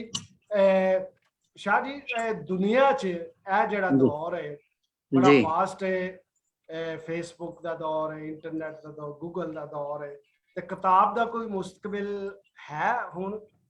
ਜੀ ਬਿਲਕੁਲ ਨਜ਼ਰ ਨਹੀਂ ਆ ਰਿਹਾ। ਜੀ ਮੈਨੂੰ ਤੇ ਲੱਗਦਾ ਕਿਤਾਬ ਖਤਮ ਹੋ ਜਾਏਗੀ ਕੁਝ ਅਰਸੇ ਕਿਤਾਬ ਦੇ ਬਾਅਦ। ਬਾਰੇ ਤੇ ਉਹ ਗੁਲਜ਼ਾਰ ਨੇ ਪਤਾ ਇੱਕ ਨਜ਼ਮ ਵੀ ਲਿਖੀ ਸੀ ਕਿ ਇਹ ਕਾਗਜ਼ ਦੀ ਆਖਰੀ ਸਦੀ ਹੈ, ਲੇਕਿਨ ਮੇਰਾ ਖਿਆਲ ਇਹ ਨਹੀਂ ਹੈ ਕਿ ਉਹਦੇ ਨਾਲ ਚੀਜ਼ਾਂ ਡੈਮੇਜ ਹੋਣਗੀਆਂ। ਚੀਜ਼ਾਂ ਆਪਣੀ ਹਈਅਤ ਬਦਲ ਰਹੀ ਹੈ। ਨਜ਼ਮਾਂ ਅੱਛਾ ਸ਼ੇਰ ਫੇਸਬੁੱਕ ਤੇ ਵੀ ਆਵੇ ਤੇ ਲੋਕਾਂ ਨੂੰ ਯਾਦ ਰਹਿੰਦਾ, ਉਹਦਾ ਮਤਲਬ ਨਹੀਂ ਕਿ ਲਾਜ਼ਮੀ ਹਾਰਡ ਕਾਗਜ਼ ਤੇ ਲਿਖੇ ਹੋਵੇ ਤਾਂ ਹੀ ਯਾਦ ਰਹਿਣਾ। ਲਓ ਜੀ ਸ਼ਾਹ ਜੀ ਤੁਹਾਡਾ ਜਵਾਬ ਦਾ ਜ਼ਿਆਦਾ ਹਿੱਸਾ ਮਲਕ ਸਾਹਿਬ ਨੇ ਦੇ ਦਿੱਤਾ ਹੈ। ਕੁਝ ਇਸ ਤੋਂ ਪਹਿਲਾਂ ਕਿ ਪ੍ਰੋਗਰਾਮ ਦਾ ਇਖਤਤਾਮ ਕਰੀਏ, ਆਪਣੀ ਸ਼ਾਇਰੀ ਤੋਂ ਨਵਾਜ਼ੋ ਤੇ ਉਹਦੇ ਬਾਅਦ ਸਾਕਵਾ ਸਮੋਆ ਦੇ ਨਾਜ਼ਰੀਨ ਜਿਹੜੇ ਇਸ ਵੇਲੇ ਦੇਖ ਰਹੇ ਨੇ, ਬਹੁਤ ਸਾਰੇ ਦੋਸਤ ਦੇਖ ਰਹੇ ਨੇ, ਉਹਨਾਂ 'ਚ ਮੈਂ ਇੱਕ ਨਾਮ ਦੇਖ ਰਿਹਾ ਪਾਕਿਸਤਾਨ ਦਾ ਬਹੁਤ ਵੱਡਾ ਸ਼ਾਇਰ ਨਜ਼ੀਰ ਕੈਸਰ, ਉਹ ਵੀ ਦੇਖ ਰਹੇ ਨੇ, ਉੱਤੇ ਆ ਰਿਹਾ ਨਾ, ਤੇ ਉਹਨਾਂ ਦਾ ਬਹੁਤ ਸ਼ੁਕਰੀਆ। ਤੁਸੀਂ ਆਪਣੀ ਹੁਣ ਸ਼ਾਇਰੀ ਨਾਲ ਨਵਾਜ਼ੋ ਤੇ ਬਾਅਦ 'ਚ ਫਿਰ ਆਪਣਾ ਪੈਗਾਮ ਜਿਹੜਾ ਨਾ ਉਹ ਸਾਨੂੰ ਦਿਓ। ਸਾਰੇ ਨਜ਼ਮੇ ਸਾਡੇ ਲਫ਼ਜ਼ ਜਿੰਦੇ ਨੇ। ਵਾਹ ਲਫ਼ਜ਼ ਅਸੀਂ ਜੰਗਜੂ ਲਫ਼ਜ਼ਾਂ ਦੇ, ਸਾਡੇ ਲਫ਼ਜ਼ ਜਿੰਦੇ ਨੇ। ਕਦੀ ਯਲਗਾਰ ਬਣ ਕੇ ਤੇ ਕਦੀ ਤਲਵਾਰ ਬਣ ਕੇ ਤੇ ਵਤਨ ਦੀ ਜੰਗ ਲੜਦੇ ਨੇ। ਜ਼ੁਲਮ ਦੀ ਸਿਤਮ ਦੀ ਧੌਣ ਫੜਦੇ ਨੇ, ਸਾਡੇ ਲਫ਼ਜ਼ ਜਿੰਦੇ ਨੇ। ਵਾਹ ਕਦੀ ਫੁੱਲਾਂ ਦੀ ਬਸਤੀ ਦੀ ਕੋਈ ਤਸਵੀਰ ਬਣ ਕੇ ਤੇ ਕਦੀ ਚਾਹਤ ਮੁਹੱਬਤ ਦੀ ਕੋਈ ਜ਼ੰਜੀਰ ਬਣ ਕੇ ਤੇ ਸਾਡੇ ਲਫ਼ਜ਼ ਜਿੰਦੇ ਨੇ। ਕਦੀ ਰਾਂਝੇ ਦੇ ਬੇਲੇ ਵਿੱਚ ਵਫਾ ਦਾ ਸੀਰ ਬਣ ਕੇ ਤੇ ਕਦੀ ਵਾਰਸ ਦਮੋਦਰ ਦੀ ਲਿਖੀ ਹੀਰ ਬਣ ਕੇ ਤੇ ਸਾਡੇ ਲਫ਼ਜ਼ ਜਿੰਦੇ ਨੇ। ਕਿਸੇ ਆਸ਼ਿਕ ਦੇ ਹੋਠਾਂ ਤੇ, ਕਿਸੇ ਮਨਸੂਰ ਦੇ ਲਬ ਤੇ, ਕਿਸੇ ਮਜਬੂਰ ਦੇ ਲਬ ਤੇ ਸਾਡੇ ਲਫ਼ਜ਼ ਜਿੰਦੇ ਨੇ। ਕਦੀ ਨਾਰਾ ਸੱਚਾਈ ਦਾ, ਕਦੀ ਵਾਜ਼ਾ ਖੁਦਾਈ ਦਾ, ਕਦੀ ਲਲਕਾਰ ਬਣ ਕੇ ਤੇ ਸਾਡੇ ਲਫ਼ਜ਼ ਜਿੰਦੇ ਨੇ। क्या कहना ਜੀ ਸਰ, ਇਹ ਇੱਕ ਰੋਮਾਂਟਿਕ ਨਜ਼ਮ ਸੁਣਾ ਸਕਣਾ ਜੀ? ਅੱਗੇ ਉਹਨਾਂ ਆਖਿਆ ਐ ਟਾਈਮ ਜੇ ਤੇ। जी जी जी जी जी अता करे ਨਜ਼ਮ ਦਾ ਅਨਵਾਨ ਹੈ ਹੁਸਨ ਦੀ ਮਲਕਾ ਜੀ। ਤੇਰੇ ਗੀਤ ਅਸਾਂ ਹੀ ਲਿਖਣੇ ਨੇ, ਅਸਾਂ ਮੁਲਕ ਸੁਖਨ ਦੇ ਸ਼ਾਮਾਂ ਨੇ। ਤੇਰੇ ਹੋਠ ਰਸੀਲੇ ਲਿਖਣੇ ਨੇ, ਤੇਰੇ ਨੈਣ ਨਸ਼ੀਲੇ ਲਿਖਣੇ ਨੇ। ਤਿੰਨ ਰਾਤ ਦੀ ਰਾਣੀ ਲਿਖਣਾ ਏ, ਤੇਰਾ ਹੁਸਨ ਲਾਸਾਨੀ ਲਿਖਣਾ ਏ। ਤੇਰੀ ਮਸਤ ਜਵਾਨੀ ਲਿਖਣੀ ਏ, तेरे बाद वीरानी लिखनी है, वाह वाह तेरी लिट लुटेरी क्या लिखनी कहने, है, क्या कहने, बहुत तेरी फद तगेड़ी भाई वाह, लिखनी है, क्या कहने। तेरे गाल गुलाबी लिखने ने, तेरे वार जवाबी लिखने ने, तेरे बाग बहारी लिखने ने, विच फुल कतारी लिखने ने, कलियां दी रंगत लिखनी है, खुशबू दी संगत लिखनी है, वाह तेरा वाह वाह लम शकारी लिखना है, असा मुल्क सुखन दे शामा ने, तेरे कदमां दे विच बह के तेरे नाम मुचलका लिखना है, तेनू हुसन दी मलका लिखना है। वाह वाह शाह जी, वाह वाह शाह जी, शाह साहब, क्या बात है, क्या बात है। पैगाम देने तो पहले ਅੱਜ जी। ਮੌਕਾ ਵੀ ਹੈ 14 ਅਗਸਤ ਤੇ ਯੌਮ ਆਜ਼ਾਦੀ जी ਪਾਕਿਸਤਾਨ ਹੈ ਤੇ ਪਾਕਿਸਤਾਨ ਦੇ ਬਾਰੇ ਅਗਰ ਕੋਈ ਨਜ਼ਮ ਅਤਾ ਕਰ ਦਿਓ। जी पाकिस्तान दे बारे सर एक मिनट जी ਜੀ ਜੀ ਜ਼ਰੂਰ। ਇਹ ਮੈਸੇਜ ਕਿਵੇਂ ਦਾ ਕਹਿ ਰਹੇ ਹੋ ਸਰ? ਪਾਕਿਸਤਾਨ ਦੇ ਨਾਲ ਮੁਹੱਬਤ ਦਾ ਇਜ਼ਹਾਰ ਕਰ ਦਿਓ। जी एक मिनट जी, मैं नज़म वे हाँ जी बिल्कुल जी, मैं पढ़ना जिंदा पाकिस्तान रवेदा। हाँ बड़ी अच्छी, माशाल्लाह ਜਿਹਦਾ ਮੈਂ ਵੀ जी ਆਵਾਜ਼ बुल्ले शाह दे बोल रमन दे, हाँ हाँ बुल्ले शाह दे बोल रमन दे, प्यार दे वजदे ढोल रमन दे, साडा ए ईमान रवेदा, जिंदा पाकिस्तान रवेदा। क्या वाह कहने, वाह क्या वाह कहने। वाह वाह ए पख्तून रमन दे, हाँ गैरत दा मजमून रमन दे, हाँ हाँ साडा मान तरान रवेदा, जिंदा पाकिस्तान रवेदा। वाह वाह वाह वाह जी वाह वाह। वाह जद तक चन्न दी लोर रवे दी, वाह जी वाह। फुल्लां दी खुशबोर रवे दी, हम्म, वसदा ए मेहरान रवेदा, जिंदा पाकिस्तान रवेदा। पाकिस्तान ਦੇ हाँ हाँ जद तक सागर जान रवे दी, केटू दी ओ चान रवे दी, ਵਾਹ ਜੀ ਵਾਹ। हाँ हाँ सूरज दा पलटान रवे दा, हाँ जिंदा पाकिस्तान रवे दा। वाह जद तक कोई बलोच रवे दा, सिंधा आखिरी पोच रवे दा, दरियावां दा दान रवे दा, जिंदा पाकिस्तान वाह रवे जी दा। वाह पाकिस्तान वाह, रवे। आमीन आमीन, माशाल्लाह क्या माशाल्लाह, कहने। क्या बात है। सर ਜੀ ਸ਼ਾਹ ਜੀ ਕੋਈ ਮੈਸੇਜ ਦੇ ਦਿਓ ਆਉਣ ਵਾਲੀਆਂ ਨਸਲਾਂ ਨੂੰ, ਸਾਕਵਾ ਸਮਾਜ ਦੇ ਨਾਜ਼ਰੀਨ ਜਿਹੜੇ ਦੇਖ ਰਹੇ ਨੇ ਤੇ ਜਿਹੜੇ ਦੂਜੇ ਲੋਕ ਵੀ ਦੇਖ ਰਹੇ ਨੇ ਇੰਟਰਨੈਟ ਤੇ ਜ਼ੂਮ ਲਾਈਵ ਤੇ, ਉਹਨਾਂ ਲਈ ਕੋਈ ਪੈਗਾਮ ਦੇ ਦਿਓ। ਸਾਕਵਾ ਸਮਵਾ ਵਾਸਤੇ ਮੇਰਾ ਪੈਗਾਮ ਇਹ ਵੇ ਕਿ ਸਾਡੇ ਇਹ ਭਰਾ ਜਿਹੜੇ ਨੇ, ਸਾਡੇ ਦੋਸਤ ਜਿਹੜੇ ਨੇ, ਜਿਹੜਾ ਅਦਬ ਵਾਸਤੇ ਕੰਮ ਕਰ ਰਹੇ ਨੇ, ਉਹ ਕਾਬਲੇ ਤਾਰੀਫ ਹੈ। ਔਰ ਜਿਹੜੀ ਇਹਨਾਂ ਦੀ ਆਪਣੇ ਮੁਲਕ ਪਾਕਿਸਤਾਨ ਵਾਸਤੇ ਮੁਹੱਬਤ ਹੈ, ਆਪਣੇ ਕਲਚਰ ਵਾਸਤੇ ਮੁਹੱਬਤ ਹੈ, ਉਹ ਜਿਹੜੀ ਇਹ ਲਾਸਾਨੀ ਹੈ, ਲਾਜ਼ਵਾਲ ਹੈ। ਔਰ ਇਹਨਾਂ ਦਾ ਪਿਆਰ, ਜਿਹੜੇ ਮੈਂ ਗੌਰੀ ਸਾਹਿਬ ਦਾ ਪਿਆਰ ਵੇਖਣਾ ਪਾਕਿਸਤਾਨ ਵਾਸਤੇ, ਪੰਜਾਬ ਵਾਸਤੇ, ਔਰ ਆਪਣੇ ਆਬਾਈ ਸ਼ਹਿਰ ਸਿਆਲਕੋਟ ਫਿਰ ਫੈਸਲਾਬਾਦ ਵਾਸਤੇ, ਤੇ ਮੈਨੂੰ ਇੰਜ ਲੱਗਦਾ ਹੈ ਜਿੰਨਾ ਮੈਨੂੰ ਗੁਜਰਾਤ ਨਾਲ ਪਿਆਰ ਹੈ, ਉਹਦੇ ਤੋਂ ਕਈ ਜ਼ਿਆਦਾ ਇਹਨਾਂ ਨੂੰ ਪਿਆਰ ਹੈ। ਤੇ ਦੂਜਿਆਂ ਸਾਮੀਨ ਨੂੰ ਮੈਂ ਇਹ ਆਨਾ ਕਿ ਸਾਨੂੰ ਇਨਸਾਨੀਅਤ ਦਾ ਸੋਚਣਾ ਚਾਹੀਦਾ ਹੈ, ਸਾਨੂੰ ਅਦਲੋ ਇਨਸਾਫ ਦਾ ਸੋਚਣਾ ਚਾਹੀਦਾ ਹੈ, ਸਾਨੂੰ ਮੁਆਸ਼ੀ ਬਰਾਬਰੀ ਦਾ ਸੋਚਣਾ ਚਾਹੀਦਾ ਹੈ, ਸਾਨੂੰ ਜਰਾਇਮ ਦੇ ਖਿਲਾਫ ਸੋਚਣਾ ਚਾਹੀਦਾ ਹੈ, ਸਾਨੂੰ ਕ੍ਰਿਮੀਨੈਲਿਟੀ ਦੇ ਖਿਲਾਫ ਸੋਚਣਾ ਚਾਹੀਦਾ ਹੈ। ਅਸੀਂ ਕੌਣ ਆ, ਜਿਸ ਵੀ ਫਿਰਕੇ ਦੇ ਆ, ਜਿਸ ਵੀ ਮਸਲਕ ਦੇ ਆ, ਜਿਸ ਵੀ ਮਜ਼ਹਬ ਦੇ ਆ, ਸਾਡਾ ਦੁਸ਼ਮਣ ਕ੍ਰਿਮੀਨਲ ਬੰਦਾ ਹੈ, ਕ੍ਰਿਮੀਨੈਲਿਟੀ ਸਾਡੀ ਦੁਸ਼ਮਣ ਹੈ, ਸਾਨੂੰ ਲੁੱਟਣ ਵਾਲੇ ਠੱਗ ਸਾਡੇ ਦੁਸ਼ਮਣ ਨੇ, ਸਾਨੂੰ ਖਾਣ ਵਾਲੇ ਚੋਰ ਸਾਡੇ ਦੁਸ਼ਮਣ ਨੇ। ਉਹ ਜਿੱਥੇ ਵੀ ਨੇ, ਜਿਹੜੀ ਪਾਰਟੀ ਵਿੱਚ ਵੀ ਨੇ, ਜਿਹੜੇ ਮਜ਼ਹਬ ਵਿੱਚ ਵੀ ਨੇ, ਜਿਹੜੇ ਮਸਲਕ ਵਿੱਚ ਵੀ ਨੇ, ਜਿਹੜੇ ਇਲਾਕੇ ਵਿੱਚ ਵੀ ਨੇ, ਸਾਡੀ ਜੰਗ ਉਹਨਾਂ ਦੇ ਖਿਲਾਫ ਹੋਣੀ ਚਾਹੀਦੀ ਹੈ। ਬਹੁਤ ਬਹੁਤ ਸ਼ੁਕਰੀਆ ਜੀ। ਤੁਹਾਡਾ ਦਿਲ ਦੀ ਗਹਿਰਾਈਆਂ ਨਾਲ ਸ਼ੁਕਰੀਆ रज़ा उल हक शाह साहब और इकबाल शाहिद साहब और नवाज गुलियाना साहब। इसके अलावा हमारे साथ थे महमूद असगर साहब थे, नईम साहब थे, मलक नसीर थे और ऐवान साहब थे, और जो नाम अभी मेरे ज़हन से कोई निकल गया तो उसके लिए माज़रत। अगली मुलाकात लेके फिर हाजिर होंगे, तब तक के लिए इजाज़त दीजिए। पाकिस्तान जिंदाबाद। अल्लाह हाफिज़। बड़ी मेहरबानी जी, पाकिस्तान जिंदाबाद। पाकिस्तान जिंदाबाद।